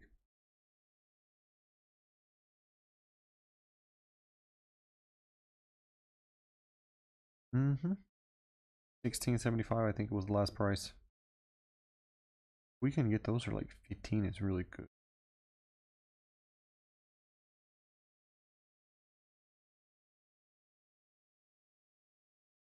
But yeah, yesterday I had it almost 650 though. Right? Let's view this quote.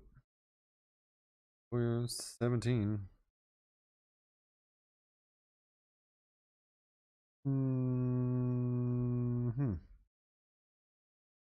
Anyways, yeah, let's do it. Let's do it for 16. See if we can get it a little bit lower, because worst case scenario it goes up and that's fine. We're just gonna go ahead and put that in for $16. Dollar cost average into this.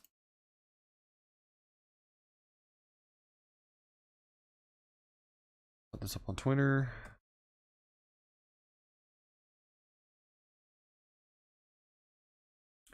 Tech is definitely down. Tech is down 1.3%. Seems about right. Let's see. Let's double check that. That should mean these are coming up. Yeah, they're coming up. XLK hedge is coming up. Interesting. I almost just want to go ahead and I have 200 of these. I could sell off maybe 50 at 0.6. Puts me about 30%. 0.1 times 3. Oh, it's even more. 60. I could do 0.5. Start selling them off and then rebuy them. I don't know if that's the right move though, because these we can hold them for so long, but it seems like they're bouncing up and bouncing down a lot. And the volume is not as high as other things because these are so far out of the money. You know? Hey. We could have always bought more in the money ones, less of them. It wouldn't have been, it would have been a lot less. Yeah, but anyways, let's just do what we're thinking about. To put it at 60 cents here, we're going to go ahead and try to close this. And just for 50 of the contracts, which is a quarter of what I have. Like my goal is not necessarily to close those, but my goal is to close some of them and see if it can actually bounce up there and then come back down. And then rebuy the puts for even cheaper because they were going for like 27 cents today.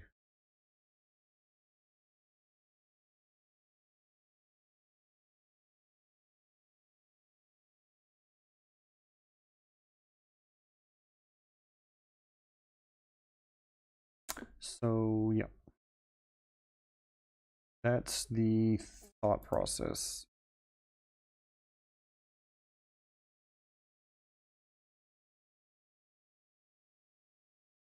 Is now a good time to get into ARC, or would it be worth waiting a little bit? I mean, it's never a bad time to start dollar cost averaging. It depends on what your account balance is. So I would say if it's a smaller account balance, you can wait. I would probably wait until a couple more days, see how much lower it's going to go, and then get into a leap.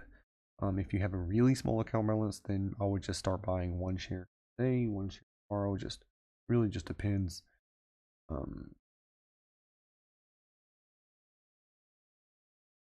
But yeah, by the way, guys, if you're planning on getting assigned on the net, it's not a bad net is going anywhere.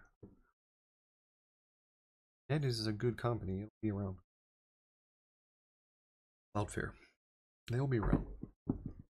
Oh, don't worry. Okay, my 25 order of CCIV is filled at 32. Interesting. CCIV is headed down, huh?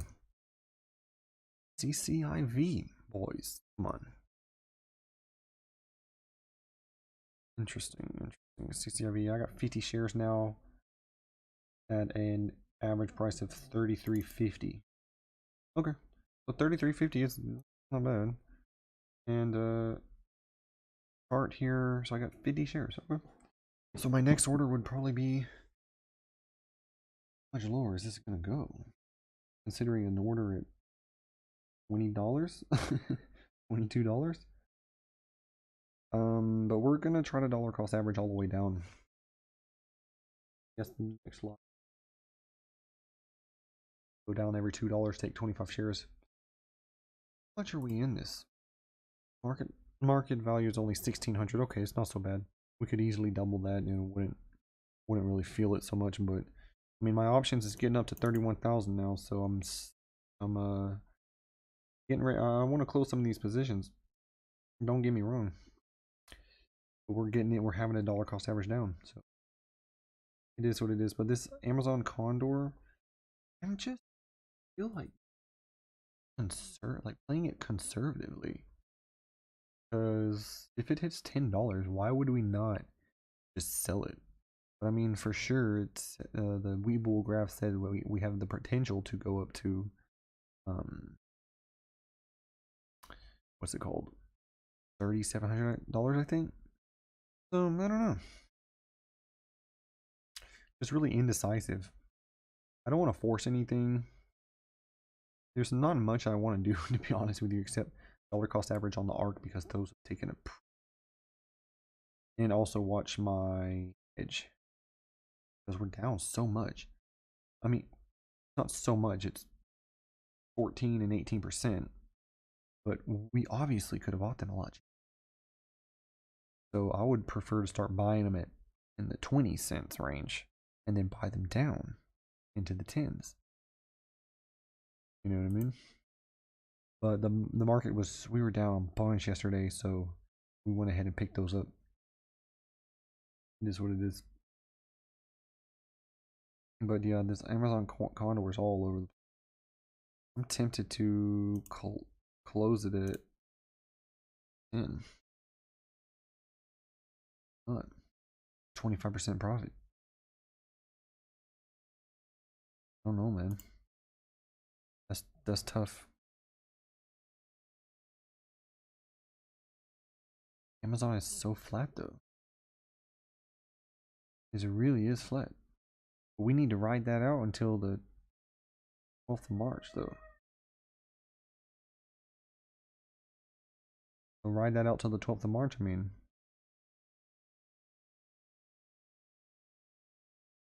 Voxel's down 3.5%. Still riding on the support though. I was hoping that could climb up to 640 today, but it ain't gonna happen. Lee's 26.5. I mean, what's that one? The SPG, that's right. Simon Property Group. They have a lot of malls in their portfolio. Yeah, let's just. This is closing. Let me just do it the old fashioned. So close this Iron Condor. Limit order of $10. I mean, no. If we should let it ride or if we should take the 25%. Like my brain tells me 25%. How much did it cost? It cost $800. We could take a chance and let it ride.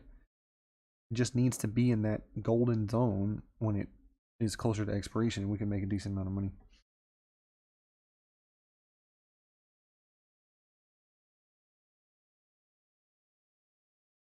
Best Apple. The best price for Apple is 0. But anyways, guys, there's not much that I want to do today. I'm pretty sure this day is gonna finish sideways. So that's why those don't get into any short-term options. I wouldn't do it. I'm not doing it. I'm setting some limit orders. See if we can close anything for profit. I mean, you know, probably not really going to, but I mean, it's not a very exciting day. What do you guys think in the chat? You think we should let the Amazon Condor ride until closer to the expiration, which is 12 days or so, I think 12 days.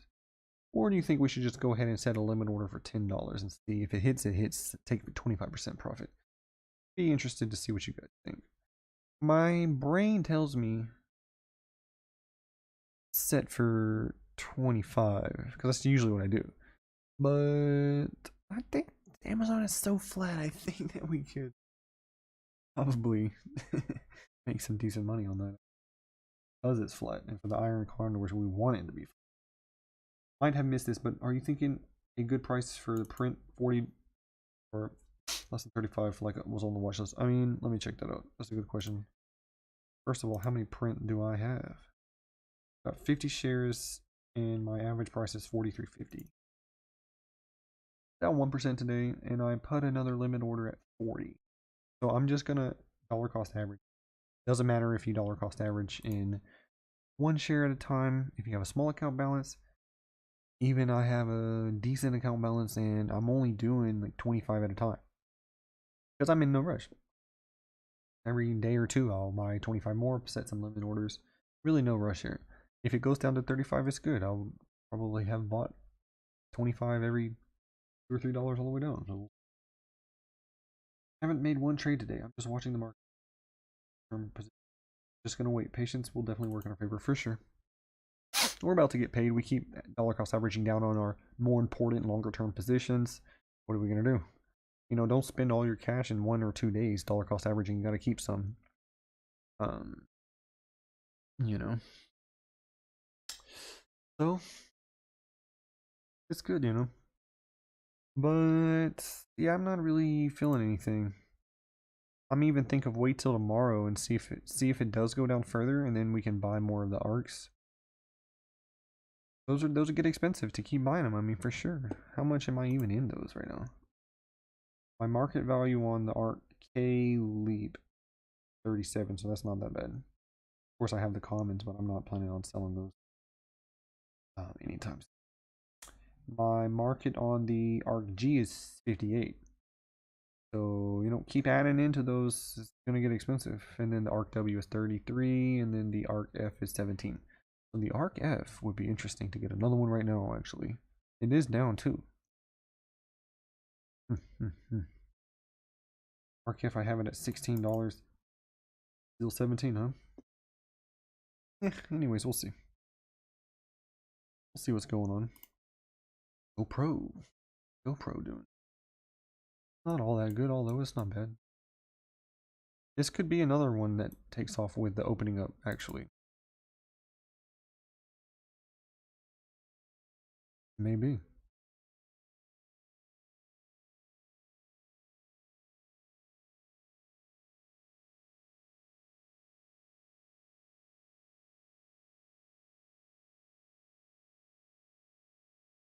We'll see what happens there.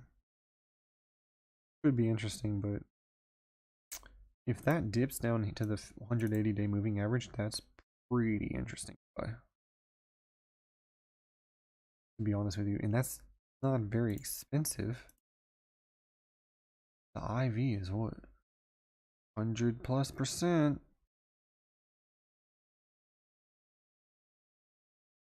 Could be selling some puts here. Cheap one to do it on, and not a bad idea. Overall, it's not a bad idea because they should be selling more cameras in theory and equipment when the economy opens up and COVID is kind of in the past and people are going outside, right? Isn't that that would be the theory, right? Anyways, we're down 2% today. It's not that bad. It is what it is. Can't really do anything about that. I'm not really feeling dollar cost averaging so much today. And I'm totally not feeling any smaller short-term positions. So on the spark line, things bouncing up a little bit. The NASDAQ is coming back up. Sure enough. Semis, they're coming up a little bit. S&P is not doing bad. It's almost gonna pull out into the green. Dow's already in the green here. Cool, so that means I have a 3x in the green. Oh my goodness. You Dow. Good, that's good. Other than that,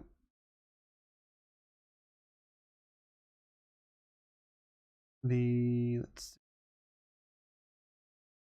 Ford is doing great. Nice. Goes up a little bit. That one I gotta watch because I don't want to get signed on. I don't want to. But yeah, so many naysayers about Tesla. It's really gets on my nerves.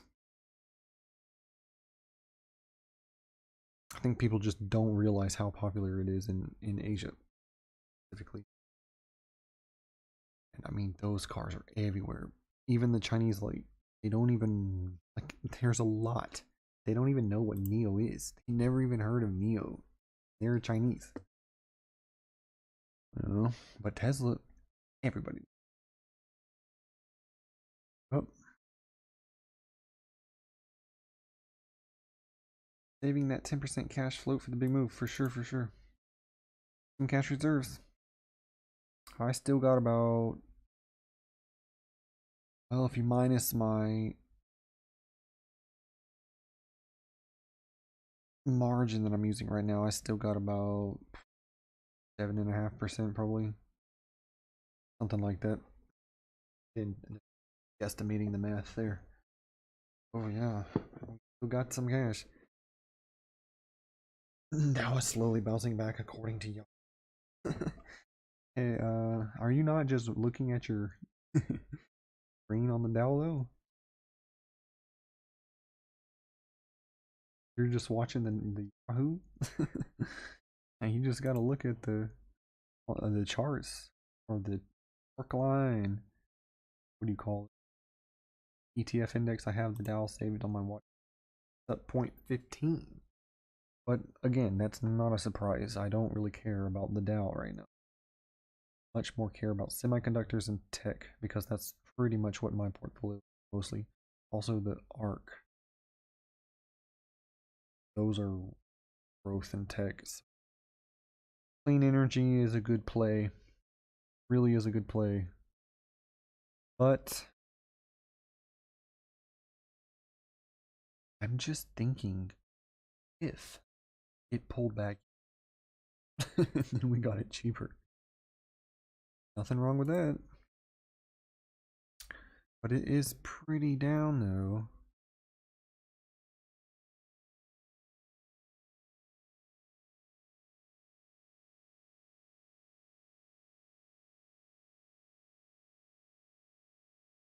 So I'm not really very interested in it, to be honest with you. I would be more interested even to see it bounce up. Flip the super trend. Because look, the super trend is pretty accurate on this one.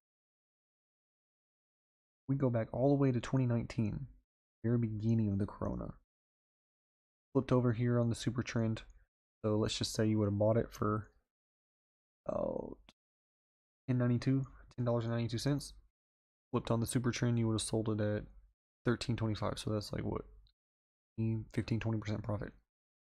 And then it's neutral / bearish. Don't mess with it. Okay, then flipped on the super trend, you'd buy it at 10.48.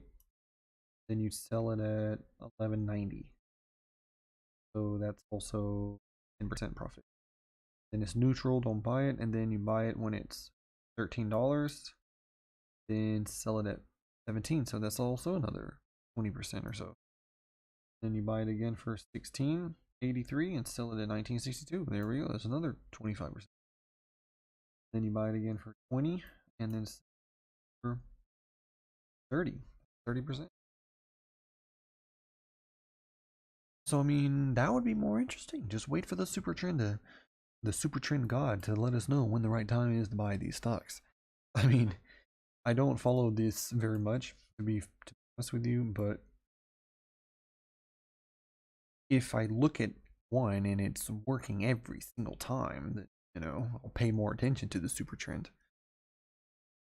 But of course, we can get lucky. It could be that one time it doesn't work. And that was common stock. You could have flipped a decent amount of profits there. And that's very useful for options because it's telling you when to get out of it if it's running flat. Because down here it's neutral, flat / bearish. So really the stock is trading flat, so that means we don't want to be in it for because the decay is going to kill us during this couple weeks. That's actually pretty handy. Anyways, so point is, if it dips down a lot, I mean, I buy it down here. Why not? Because that's a 180-day moving average, you know. Or even I would consider buying it if it flipped a super trend, just because what we just. This one is a good buy, especially a leap or something like that, and I'm pretty sure some of you guys already got leaps on it. But if you wanna swing trade it, you can swing trade this one. It's working out pretty well.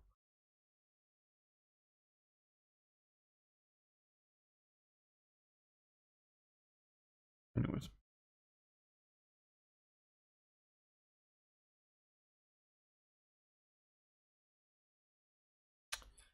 What else? How we doing? Just gone back down a little bit. I really think it's probably going to be flat for today. I mean, it's down a little bit, but if we can eke out gain or it be less than 1%, I would consider that pretty lucky. But for the last 5 days, I'm not doing so good. I'm down 10%, which is, again, I also consider myself lucky for that. 1 month is, I'm not making any money. I'm down a little bit over the month. But overall, not so bad though, considering this dip. We're right smack dab in the middle of this dip. Just what happens when you're heavy tech and semis. But I'm buying more. We only have these opportunities twice times a year. I mean, we had some sort of a pullback on January 26th. It pulled back from 318, 329 to 340. 15. So here we pulled back starting on the 16th. It's already the 16th. We pulled back from 337, and now so that's more obviously, but still we're riding right along the 50-day moving average. That's key support, and then this trend line that I've drawn, which I cannot really say if it's going to be it's gonna hold or what, but we'll see. So overall, you know, if you really have big balls, I'll tell you what you can do. Go over to the QQQ or even T triple Q. Probably a be option because it's only $90. And then we go out to, I don't know, maybe a month out and hit up these $100 ones.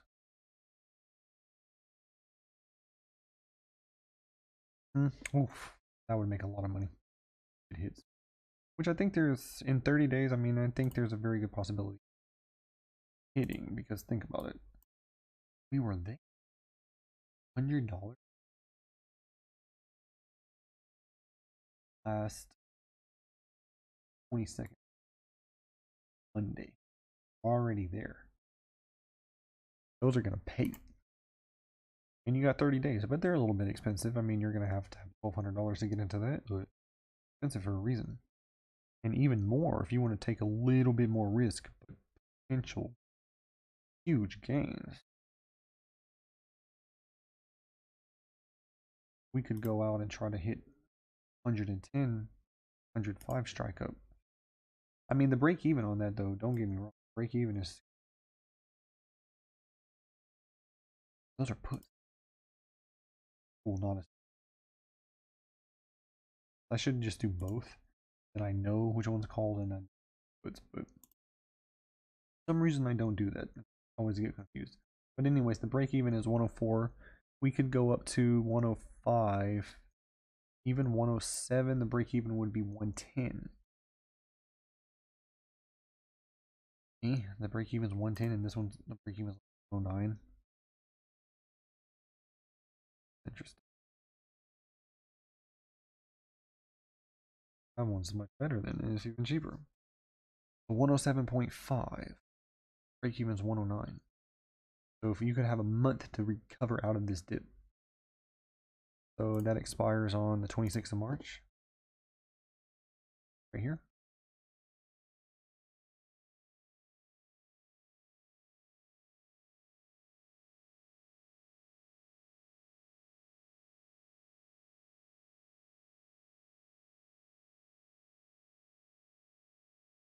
Could be cutting a little bit. But sometimes after the dips, pops up for a couple days. So hopefully we would see. And maybe don't do that now. Maybe wait a little bit longer to get into this. And just safer, just do a cheaper one. But those would pay a decent amount of money though. Because $300 right now for the 105s. And it's pretty far out of the money. And $10 out of the money, so in the money, sorry, out of the money. So if we went back to 95 and $10 in the money, 5. So you could do $300 to about 1,300.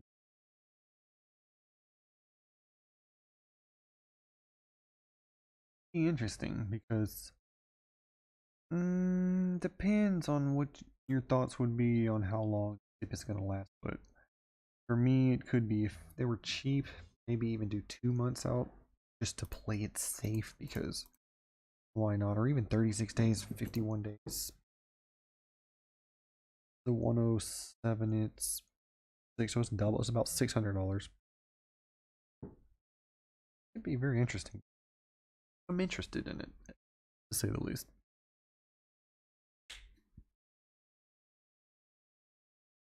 Amazon's going up. How's our little condor doing?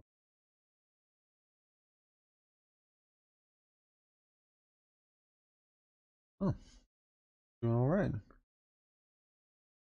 Our Amazon condor is just about the same. But what's making us money?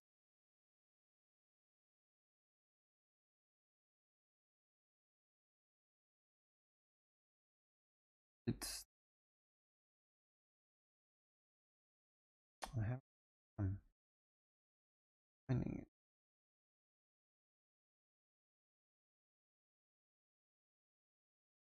Some of them, maybe it's the arcs are going up. Let's see.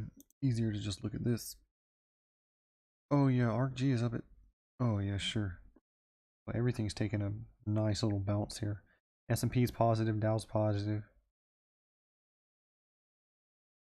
Shaking my head is still down. It's bouncing up. Everything has a nice little bounce, including the arcs. So probably that's why popped up to 13 profit on the options for today. But my options are plugging the holes actually, and that's just because we've been dollar cost averaging. Literally, because the commons I'm not really. I mean, I pick up 25 shares here, 25. Enter CCIV or something. Speaking of which, how much do you cost? 33.50. My cost basis is 33.50, right? Huh. Nice. I'm breaking even. I'm paid. Starting to pay. ACIC still down. Print still down. That's okay. Do they have orders for print? Yeah, we do. Okay. We have the orders for print. We even have the orders for ACIC, which is fine. We're looking pretty good. I don't really want to touch anything, to be honest with you.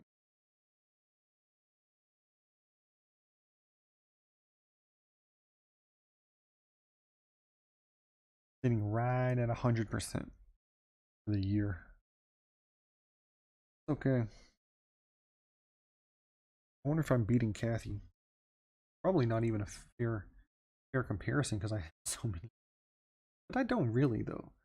I only have 17, and this is including the leaps and the commons.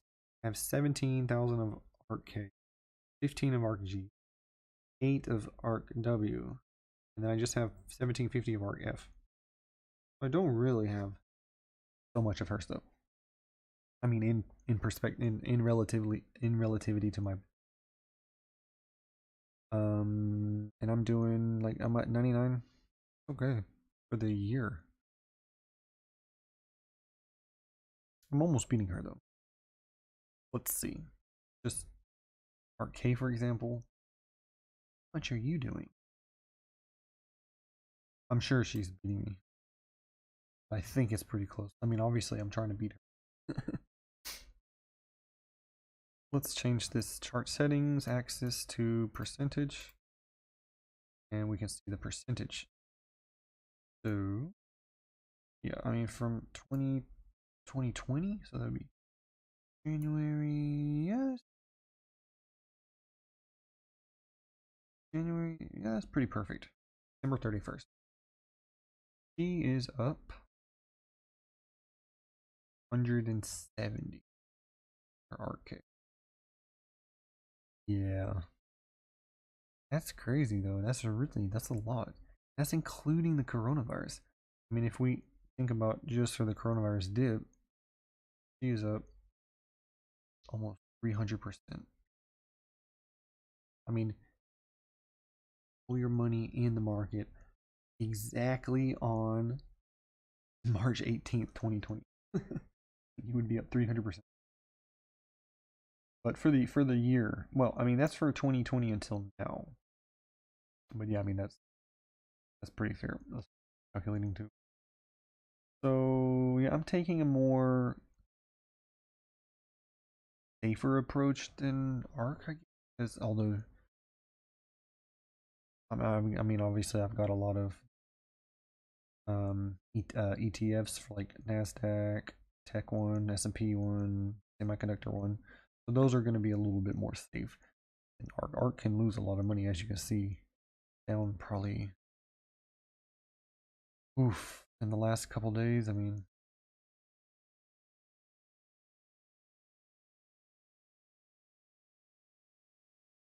See exactly. This is on 20th at 24. Go to the 15-minute and just check it out. Okay, so this is exactly since the opening of the 23rd. Yep, that's yesterday. So they are only down. They are up 6% right now. Huh? Really? But if you go, let's see, really not been doing very well since the 16th. But that was the start of the dip, though, for sure. But since the 16th, about they're down 14% right now.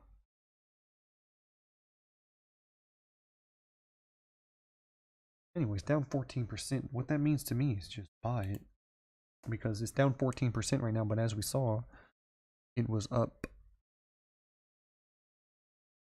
100 and well, I mean, since March, so about 12 calendar months, it's up about 300%.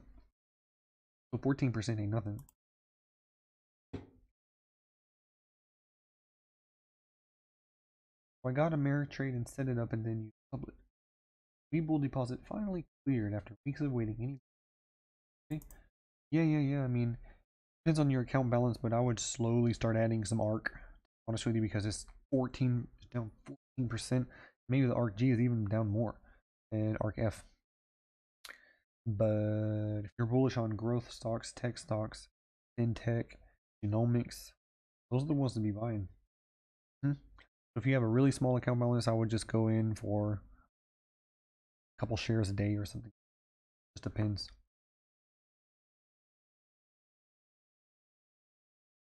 Question: dollar cost average, Apple Leap, does that work the same for dollar cost average stock? Yeah, why not? I am dollar cost averaging my CCIB common stock, ACIC, the print ETF, and then the Apple just, yeah, I mean, I just bought one more contract. It's the same strike, the same extra expiration date, and the price has fallen, so I just bought another one. Well, I bought two more actually. Totally, I had four, and then I bought two more, so now I have six. So it lowered my cost basis a little bit. And yeah, overall, it's not so bad for that one. Could be better, but I mean, we still have some time. It's fine. Where's my app? So yeah, I was down 33%, and then I dollar cost averaged at the $18, I think, and it brought us down to only 23%. So it was a pretty big difference, and I mean, it's probably gone up a little bit. It's already 19. Sure, the options are paying it today. Good. Yeah, we're making some decent money on the options. Let's see, is this... I'm closing this hedge. I need to modify that to GTC. Cannot. Yeah, it's fine, whatever. Well, I just have to re-enter that tomorrow. But yeah, it worked the same. How can we track what Kathy is buying and selling? You can go on her website. They're very transparent. Absolutely. Super transparent. I bought some ARC and then TDA sent me a mail where I could sign up for info.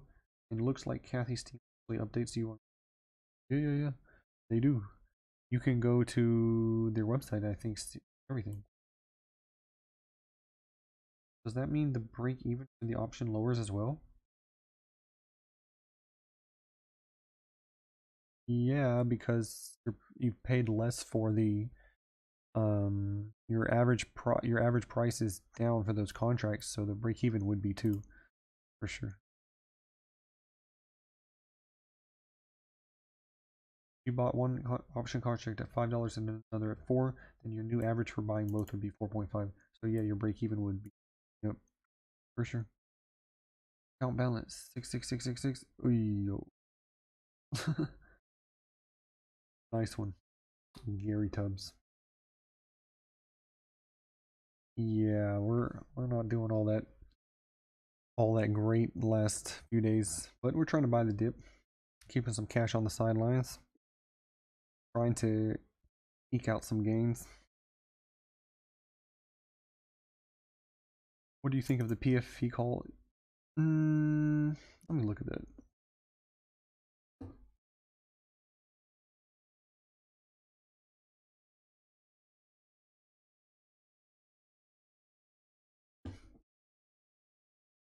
That one is riding that down, that trend line, riding it down. I was wondering if it was going to write it down, and it seems like it is.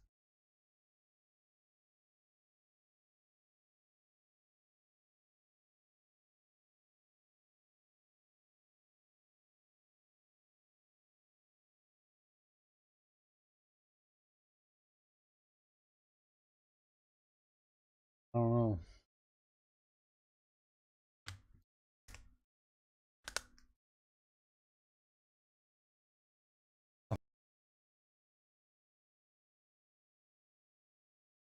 Come on. Over so I can get assigned to these arc loops. Sure, I'm also thinking the same thing. But then again, I don't really want it to. I need to go look at your videos and learn about orders and options. I saw the second that you talked about that was insurance drop 50%. We get. See, that's what I was thinking before. It seems like the stream just. Let me know if everybody's still with me. I'm just talking to myself. There's still viewers here. Okay. And again, thanks for tuning in, brave souls that are looking at your account balances during these bad days. Or maybe you just want to look at my account balance going down, down, down, but.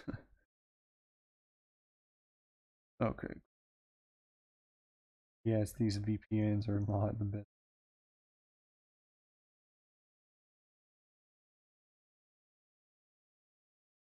Cool, cool, cool.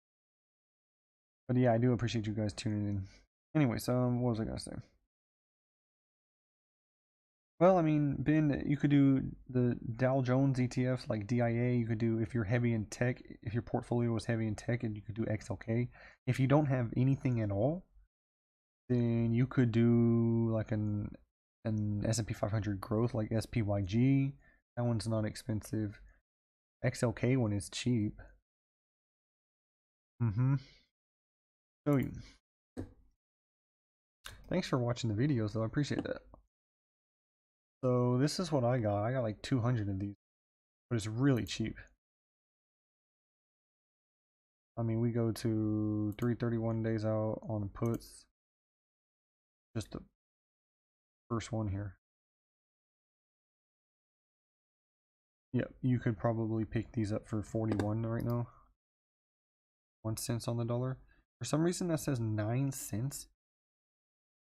Is it? I have a hard time believing that.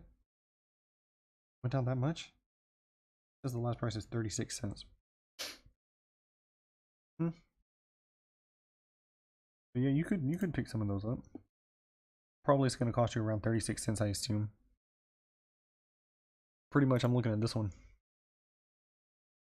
It's the puts for XLK, which is just technology. So if you think technology is going to crash the most, which if there is a big market crash, then probably like what we're seeing right now is the transition from the tech and those growth stocks into more traditional ones and the recovery stocks and the stimulus stocks that would be positively affected the most, like travel, entertainment, the airliners, and things like that.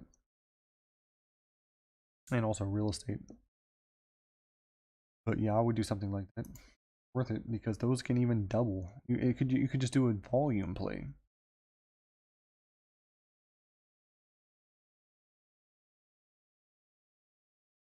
Hey, I appreciate that, Ben. Do appreciate. Yeah, I don't know why. It says the last price was 30. Yeah, if you paid 30 cents, there are 3 people wanting. Oh no, there's 3 people wanting to buy it for 30, and it's not even getting filled. I think. I mean, a market order would be 41 cents, but I think you could probably get it for 36. But I mean, there's no point to raise your limit because not really in a rush to get these. Although, if you can get them really cheap, like what has been going on that I've noticed the past couple of days is it will spike up and down. So, yep. Hey, thanks. Appreciate that. Yeah, we do the you could, if you want to get the tip jar featured on the stream, like up at the top, then you would go through this link, which is PayPal. And if you want to just do cash, I'll see it after the stream is finished. I'll check my stuff, and yeah, I do appreciate that. I do. Thanks, guys. Anyways, I'm glad that you guys are learning something. That's cool. Perfect. That's what I want. So, but yeah. Anyway, so I mean, what we've been seeing is if you could have picked those up for 15 cents, 20 cents, some of those cheap puts, no matter if it's Dow or no matter if it's XLK or S&P, SPYG or something like that, but you could pick some of those up, and I mean, it double, triple in like really short amount of time. On one red day where the market goes down, no matter if it's XLK or the EIA or whatever you have these puts on, if they go down like 10 or 2 in a day, these should triple, maybe even quadruple if you get them cheap enough. So, I mean, but if you held it for the long term, 6 months, 12 months, whatever, and we did see a really big market crash like in 2008, the absolute moon.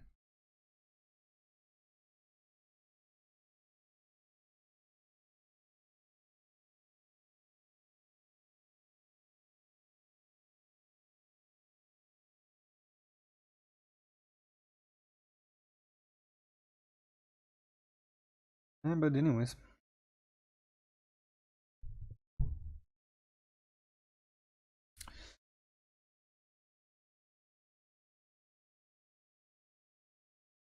yeah, thanks. I do appreciate that.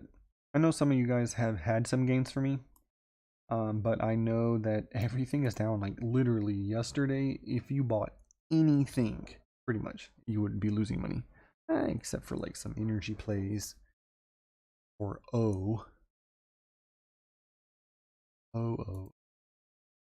dear, 62.40 right now. I'm interested. Maybe we could do a what's it called, an a condor. Oh, because I had put one in before, but it never filled. Maybe we could because it's pretty flat, but no rush on it though, to be honest with you.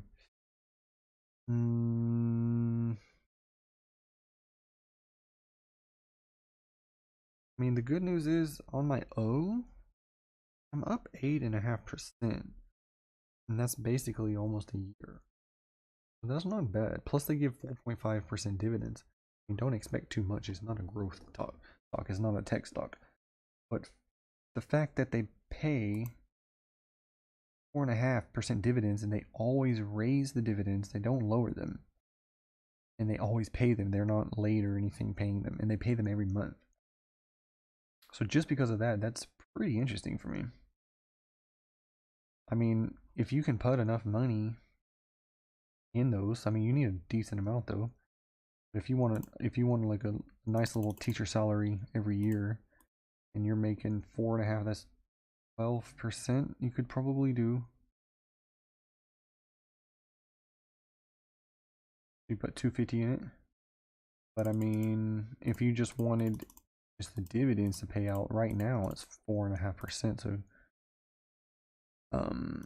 if you wanted $30,000 paid every year in dividends in O at 4.5%, you need 666, huh? Just happened 2 times, didn't it? Come on. But anyways, I mean, those type of things, like, you need a lot. But that's the thing, is you gotta start now. We're not gonna get paid that amount of money now, but after 20, 30 years when we're all retired, then yeah, I mean it can work out like that. Unless you just have a lot of money to put in, but even $30,000 a year is not that much.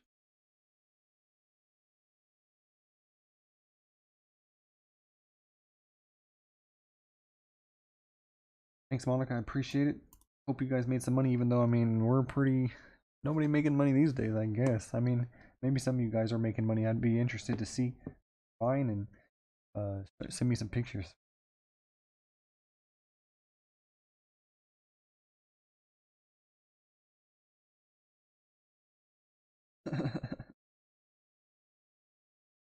I would like to put some in O for my retirement, though. I try to do. I got a limit order in right now for some O. You can live in my country with 2,000 a year. Which country are you in? $2,000 a year?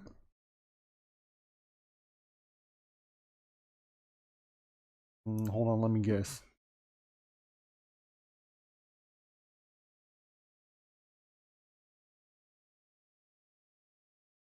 Let me think about that.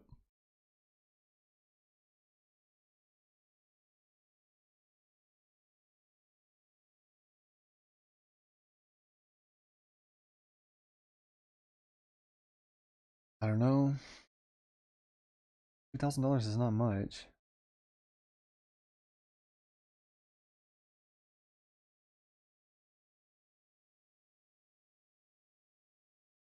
Venezuela? I believe that. Man, Venezuela's getting screwed, isn't it?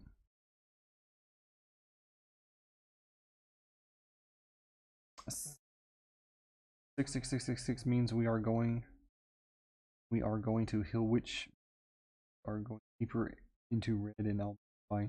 No, no, no, no, no. You're missing the point.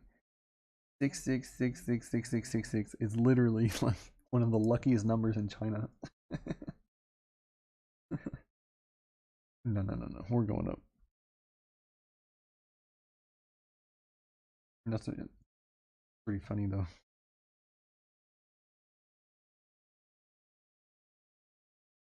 You're up 1.79%. You should be grateful. That's really good.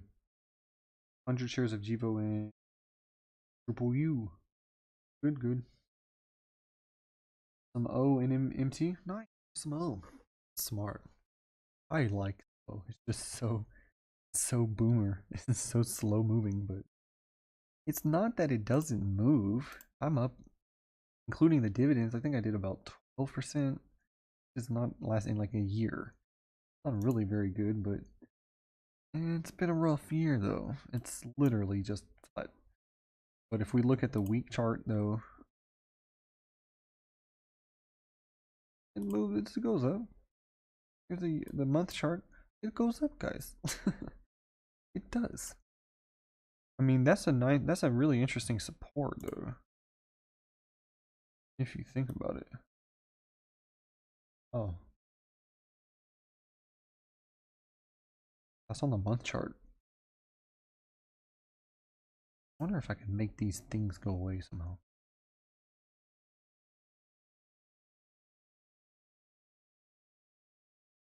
So let's make this line a color.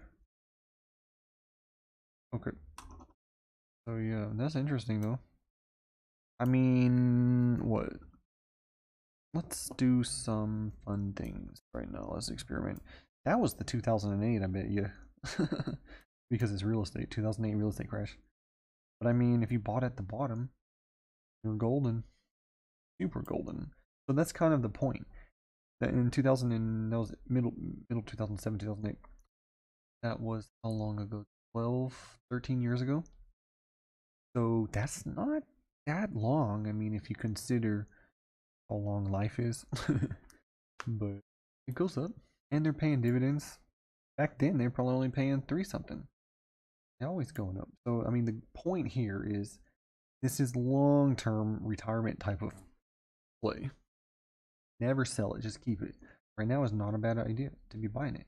Because look, can we zoom in here and still keep this orange line? Hells yes. Look at this. It's literally on the support right now. And it bounced off of it too. Wow. That's a super duper strong support. Oh, that's very interesting. This is the week chart too. The support is literally still valid. It dipped here because that was Corona. So not all that surprising. But then the interest rates lowered, pushed it back up. And then even these days,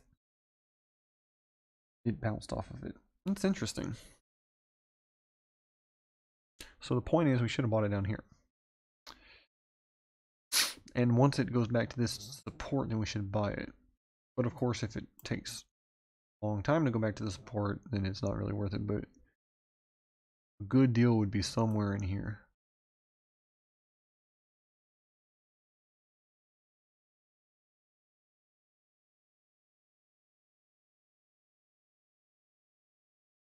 Good, okay. Good deal would be somewhere in there, I assume. Anyways, that's a really strong support. Wow. That support literally goes back to 2008 real estate crash. Interesting. Yeah, but anyway, so the point is, how much did that go up since 2008? It's up 1200%. Let me double check. And even if it's at the top of the market, top of the real estate market, it's still up 1500.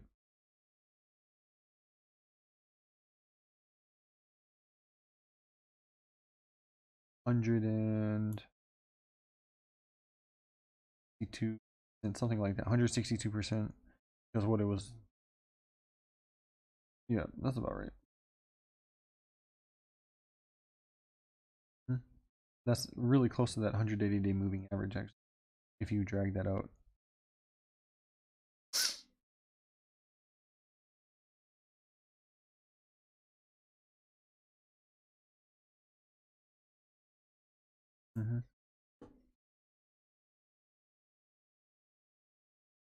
So that was about the top of the 2008, and the Corona dip almost hit it. Yep. But nevertheless, it is up. Man, that was down to 3 cents. Whoa. That was down to 3 cents.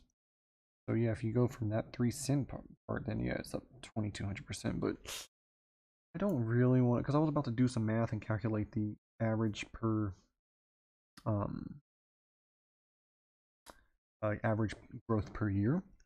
But I don't want to start at 3 cents and then it's like 2200% is unrealistic. But if you buy the dip, it's not, I guess. But let's not do that. So in total, since it was coming available on this chart, even though this company has been around further for longer than that, but since it was publicly traded, I guess it was in Halloween of '94. Since then, that really hurt. Yep. So totally is 6. Let's just say 6. God, is it 666 again?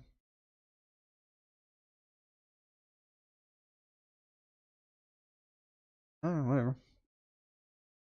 It is what it is. That was since 1994. So how many years is that? It's 2021. Just about. This is just rough. I don't want to calculate the exact month or anything. That's 27 years. And it is up 666% divided by 27 years. So 24% per year. I think that's pretty fair to say. 24, 25%. So if we're doing 24, 25% per year and the dividends are 4.5% right now, so that's, almost 29% on average. And that's with the Corona dip and that's with the 2008 dip. So that's including the crashes. We're doing about, including the dividends, about 30% per year. So if you were reinvesting that drip, it can get to be pretty interesting, especially after 20 years. Well, it's 24 more years. Is it 24? It was calculated was 22 years. I done forgot. 2021 minus 1994. Yeah, 27 years. So if we go 27 years out, which probably most of us will still be alive, might just be a little bit old, but that's what retirement is. So it could go with crashes. In the future, it could go up another, what did we say? 30% per year, almost with the dividends, but 810%. That's 8 times up money. And if that's if you have the drip on. But see, the point is, another point for me is they always increase the dividends. So hopefully in 27 years from now, it's not going to be 4.5%. It's always going up. Not very much, obviously. Consistently goes up a little bit. So you'd hope for 5.5%, 6% in the next 20 years. So it could get very interesting. And you know, another thought process is once you're old and retired, you don't want to take so much risks anyway. So usually, you're younger, you're taking the most risks, and then the older you get, closer to retirement, you would divest from those riskier positions into some more safe things. That's the basic thought. That's my basic thought process.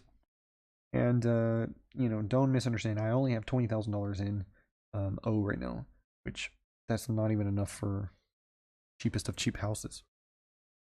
Maybe it is somewhere, not in the States though.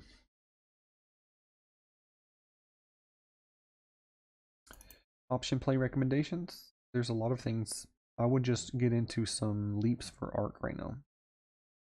Ben, you're up 9.5% today. Whew, that's really good. Congrats, guys. Oh my god, I just broke even. I consider myself very lucky because my portfolio is super heavy on tech, and really is my options are plugging a hole in my Titanic. So that could be interesting. If we can get out of here with an even, then I'm very happy. Boomer's the way for retirement. Yeah, that's what I'm thinking. You know what I mean? Just, you know, yeah. The MACD is on the cell phone. Is that for MACD or what is that? I don't know what you're talking about. What do you think of Apple, man? Thanks. I dollar cost average into my Apple leaps, so it's on discount. I'd buy it. All these growth and tech stocks, I'd be buying.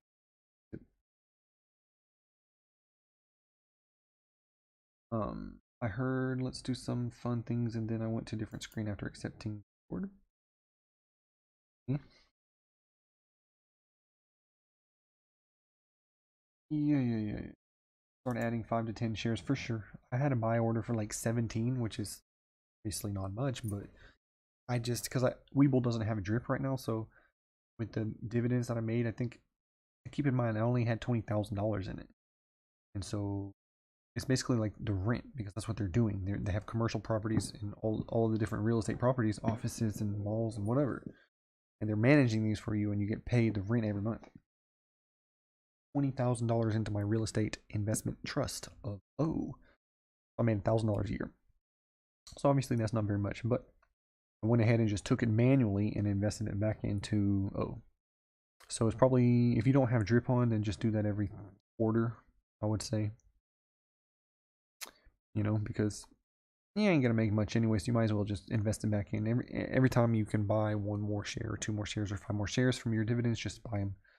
And if you got a, you know, couple $100 extra, just go ahead and buy it. I mean, maybe even add some into your retirement accounts, you know.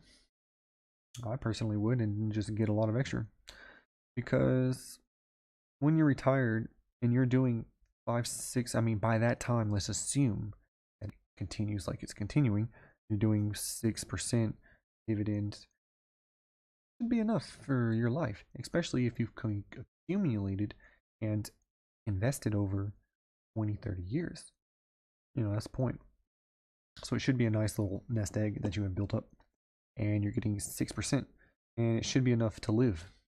Don't need to worry about government paying for you, or not having money, or your kids paying for you, or whatever you're thinking of. Who knows? but that's just my thought process.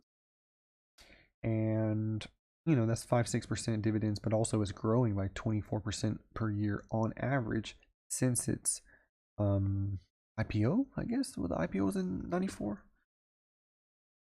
Let me just Google that really quick, because this is a really famous company. It's not. Yeah, it was founded in February 18th, 1969. Headquartered in San Diego. Ooh. They have some subsidiaries. Dividend is 4.5. Yep. So yeah, for sure. This is an old company. They have a really, really, really, really good credit history of paying dividends. They never missed a payment of the dividends. They always increase them. They don't lower them. So overall, it's something interesting for you to think about. It's not a get rich quick type of thing. It's a get rich slow type of thing. But anyways, yeah, just start accumulating pretty much. Don't not necessarily be any rush, because we want to make our money in some other things. We want to grow it. We don't want to YOLO it, but we want to grow it steadily, like the tortoise that won the race. I don't talk sometimes, but that's what we want. We want to be like the tortoise, slowly get rich over some amount of time, but not that slowly though. We still want to win the race, and then eventually we have a nice chunk. Then we can start dumping them in when we're 30, 40, 50 years old. Start dumping more in there. A nice little retirement, because it's, from my experience, anything more than 4.5% dividends right now, it sucks though. It won't go up. That's why they're paying you dividends, is because nobody gonna buy it unless you get paid the dividends. Like, for example, the O.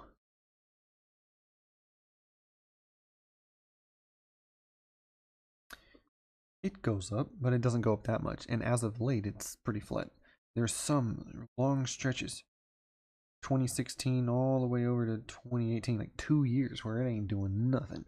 You can always buy some more. You're paying the dividends. But if they weren't paying the dividends, people not gonna own it. That's kind of the point. Also, you can look at other ones. You can look at ExxonMobil, for example. I forgot what the dividend is off the top of my head.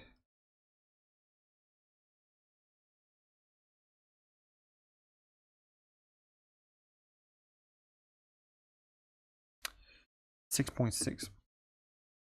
So this one's a little bit higher. But let's look at their stock. This is the month chart.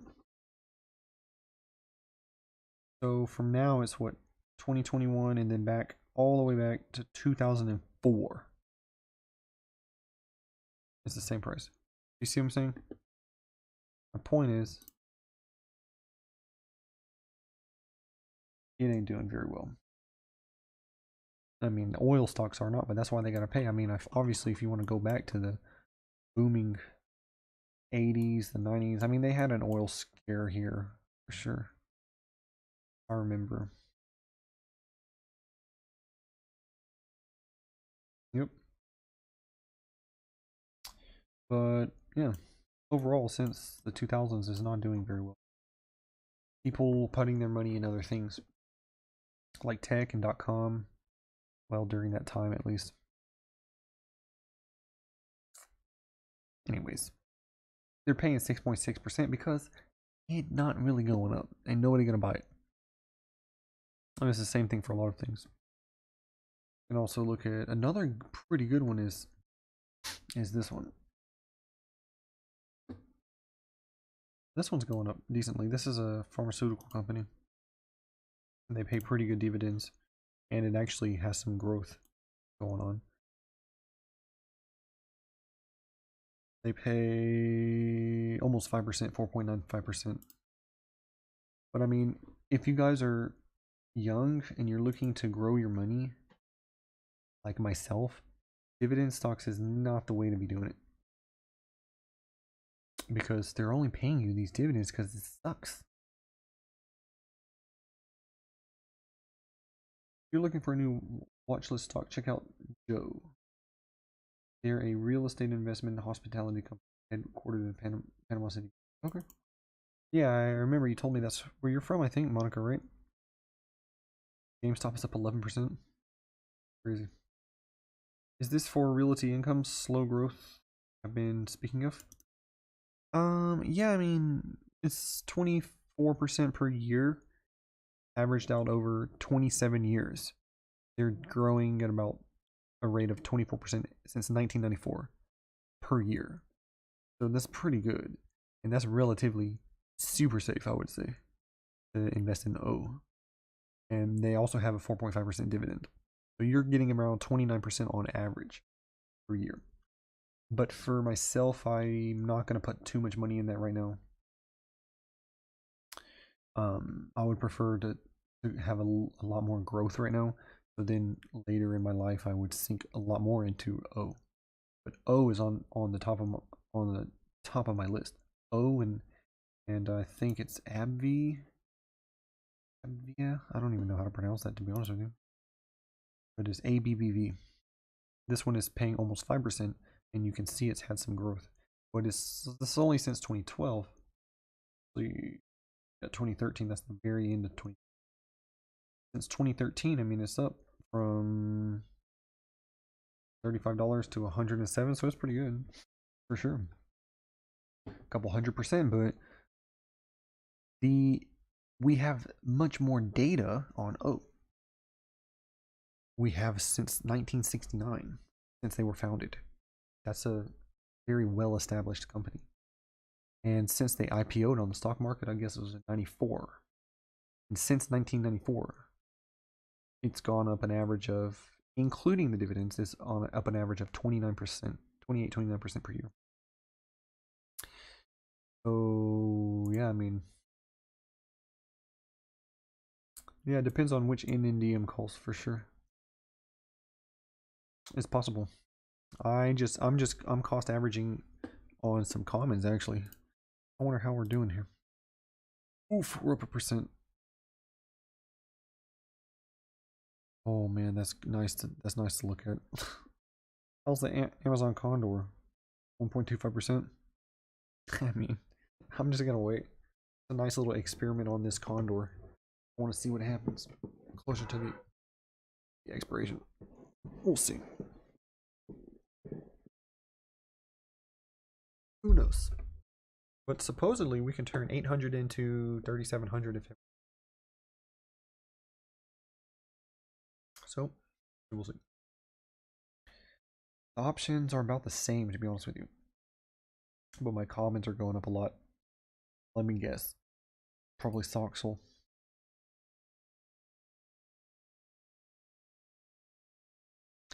ACTC up. NNDM. Yeah, NNDM I have up 5% today is pretty good. I have 100. Yep. I'm just dollar cost averaging it. I did dollar cost average in. Cost basis is 1287, so I'm still down on it though. But all in good time. Tesla's up 4.5%. Need to watch that one because I'm selling the covered call right now. Givo Solo. Okay. Print is going up a little bit. Interesting. What about my 3Xs? Soxel's come up a lot. It's almost breaking even for the day, and once Soxel and TQQQ break even, then we're gonna be making some money for the day. But I don't know if that's gonna happen. Ooh, we'll see. I bet you that speech is finished right at around there. Don't you just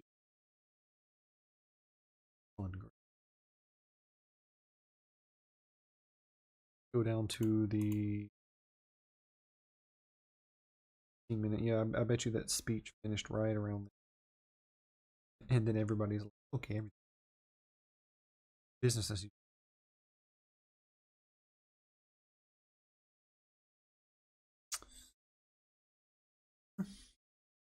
But anyways, there's not much I want to do. I mean, if we're going up, then we're gonna just make some money. We're gonna regroup tomorrow. See what's going on. pretty much. See if we can turn a profit today or not, but looking pretty good. I'm not going to be taking any profit in these options right. I mean, see what's going on, but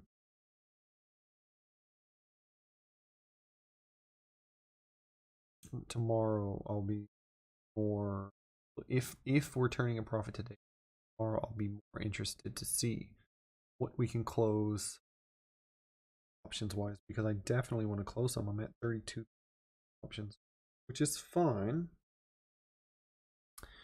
but I would like to trim it. Definitely. I'd like to trim it down by, I mean, some are leaps, so I'm not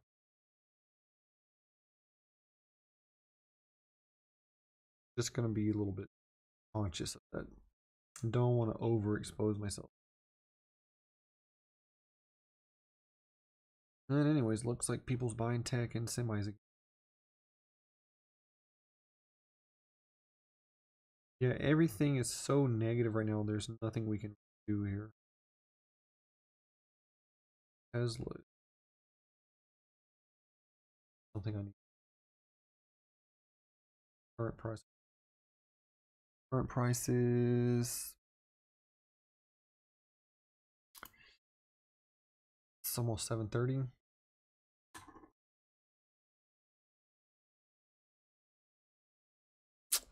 Well, I'm gonna have to be careful on that. March 5th, I have 10 days for it to hit 785. I mean, we'll see. Not necessarily just shoot up to the moon, but 785 isn't that far. That's the thing with those Tesla calls. You don't want to sell them. You gotta be careful. You have to roll it out.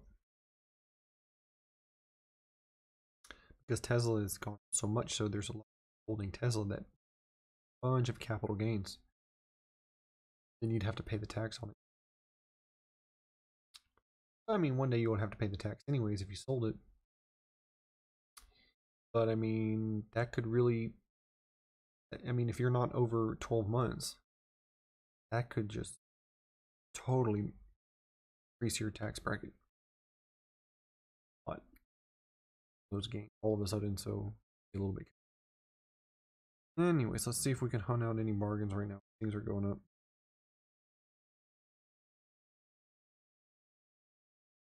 Tesla, yeah, it was good to be buying. Down the most would be Workhorse, yeah. And CCIV, huh? Square. They just bought like 3,100 Bitcoins. Interesting, but not that interesting. How's iPod doing?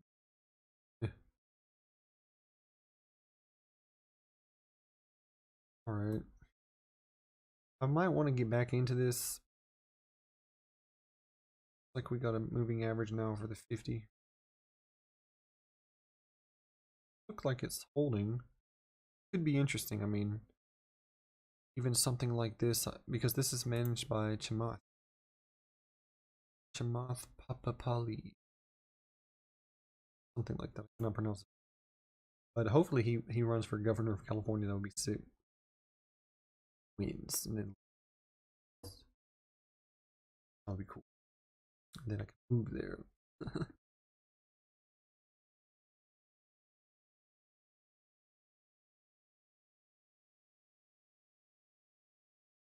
That would be crazy to think about though, because if they do away with the California state taxes, then it would actually be a cheaper state to live in than Texas.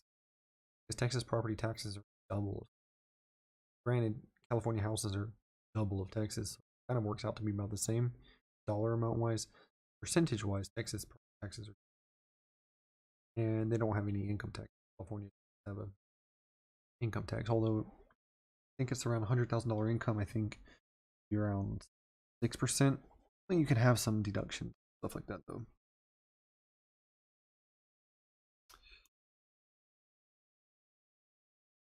Any reason went for Condor rather than Iron Condor? Yes, because those are totally different. Like, you would get different outcomes. Iron Condor is when you're making money when it goes up past a price or below a price. In the middle, on an Iron Condor, you're losing money. On a Condor, you're making money in the middle if it's trading flat. You're making money. If it goes up too much or goes down too much, you're losing money. So for sure, that's a big difference. So I did the Condor with Amazon because it's so flat. Ford call is looking good today.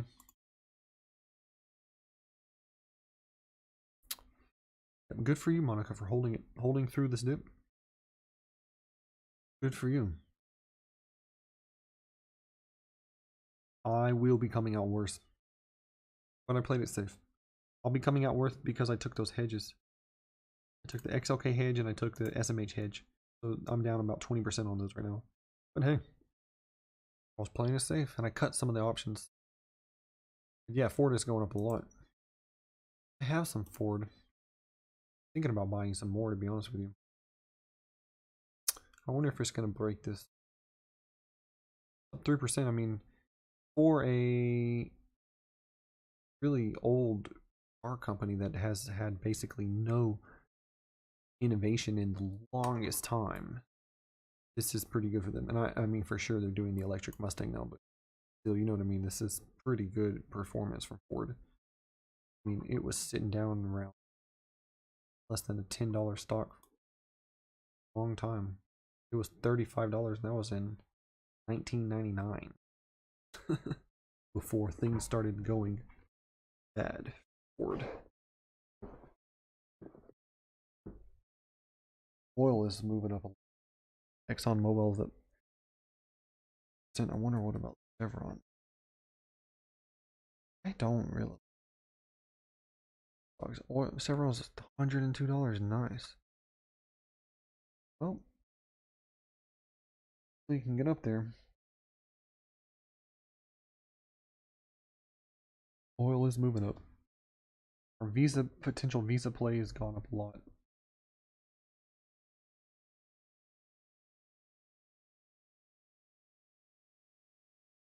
I'm over here happy just checked my VT after trying to learn about all this option stuff. I want to be able to trade, buy, sell during the day along with just letting some stuff marinate and get profit. Yeah, you should let 90% of your portfolio just marinate and get profit. Long term. And then the rest 10% play with options or swing trading or whatever. A lack of knowledge, but I know it's only a matter of time before I am able to hold a conversation.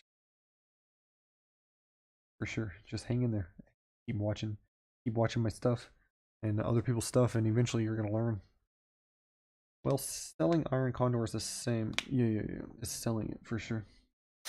Selling an Iron Condor would be same as buying a Condor. Yep. But it still is a little bit different though. But it's much similar. Thing, I think your 666 is bringing you luck now and bad luck to me as it's picking back up too much. Always presented that literature. The reason why it's up so much today is to do with OSK and US contract. Yeah, I know. The rumor was out today that Ford was going to get the contract, which is not surprising if we had thought about that. I had some Ford, but not. And we had that option, which would it is. I'm sure it's paying now. But yeah, I might should have not have closed that one. Wasn't very much, anyways. And I still have some common stock going. Yep. Ford might get the contract. Workhorse, it's led on. I feel led on. I wonder if there's going to be a class action because they were talking so good. They were talking themselves up so much. Many times.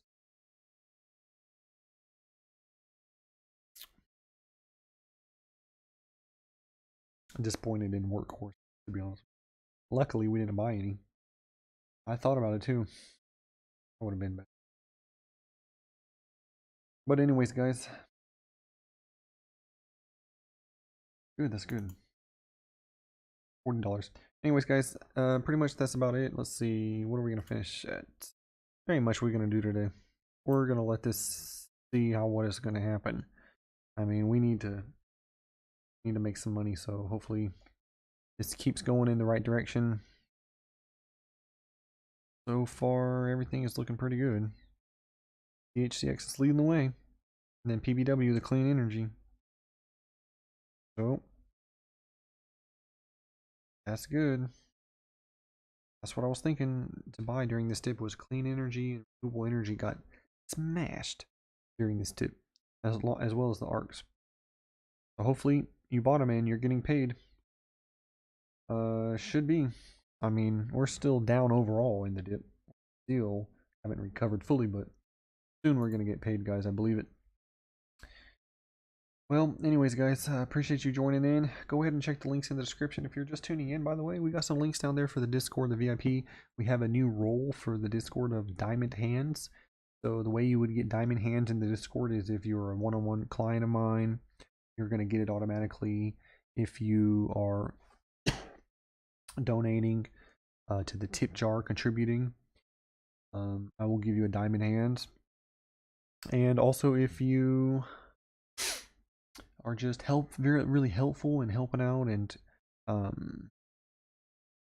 you know what I mean. So yeah, there's few ways to get it. It doesn't cost anything, and the benefits are your name will be blue-ish diamondy color on the Discord, and also you will not have a timeout for the VIP, so you'll be able to ask a lot more questions, unlimited, in there, and I'll get around to answering them all. That just shows my appreciation for you guys doing this.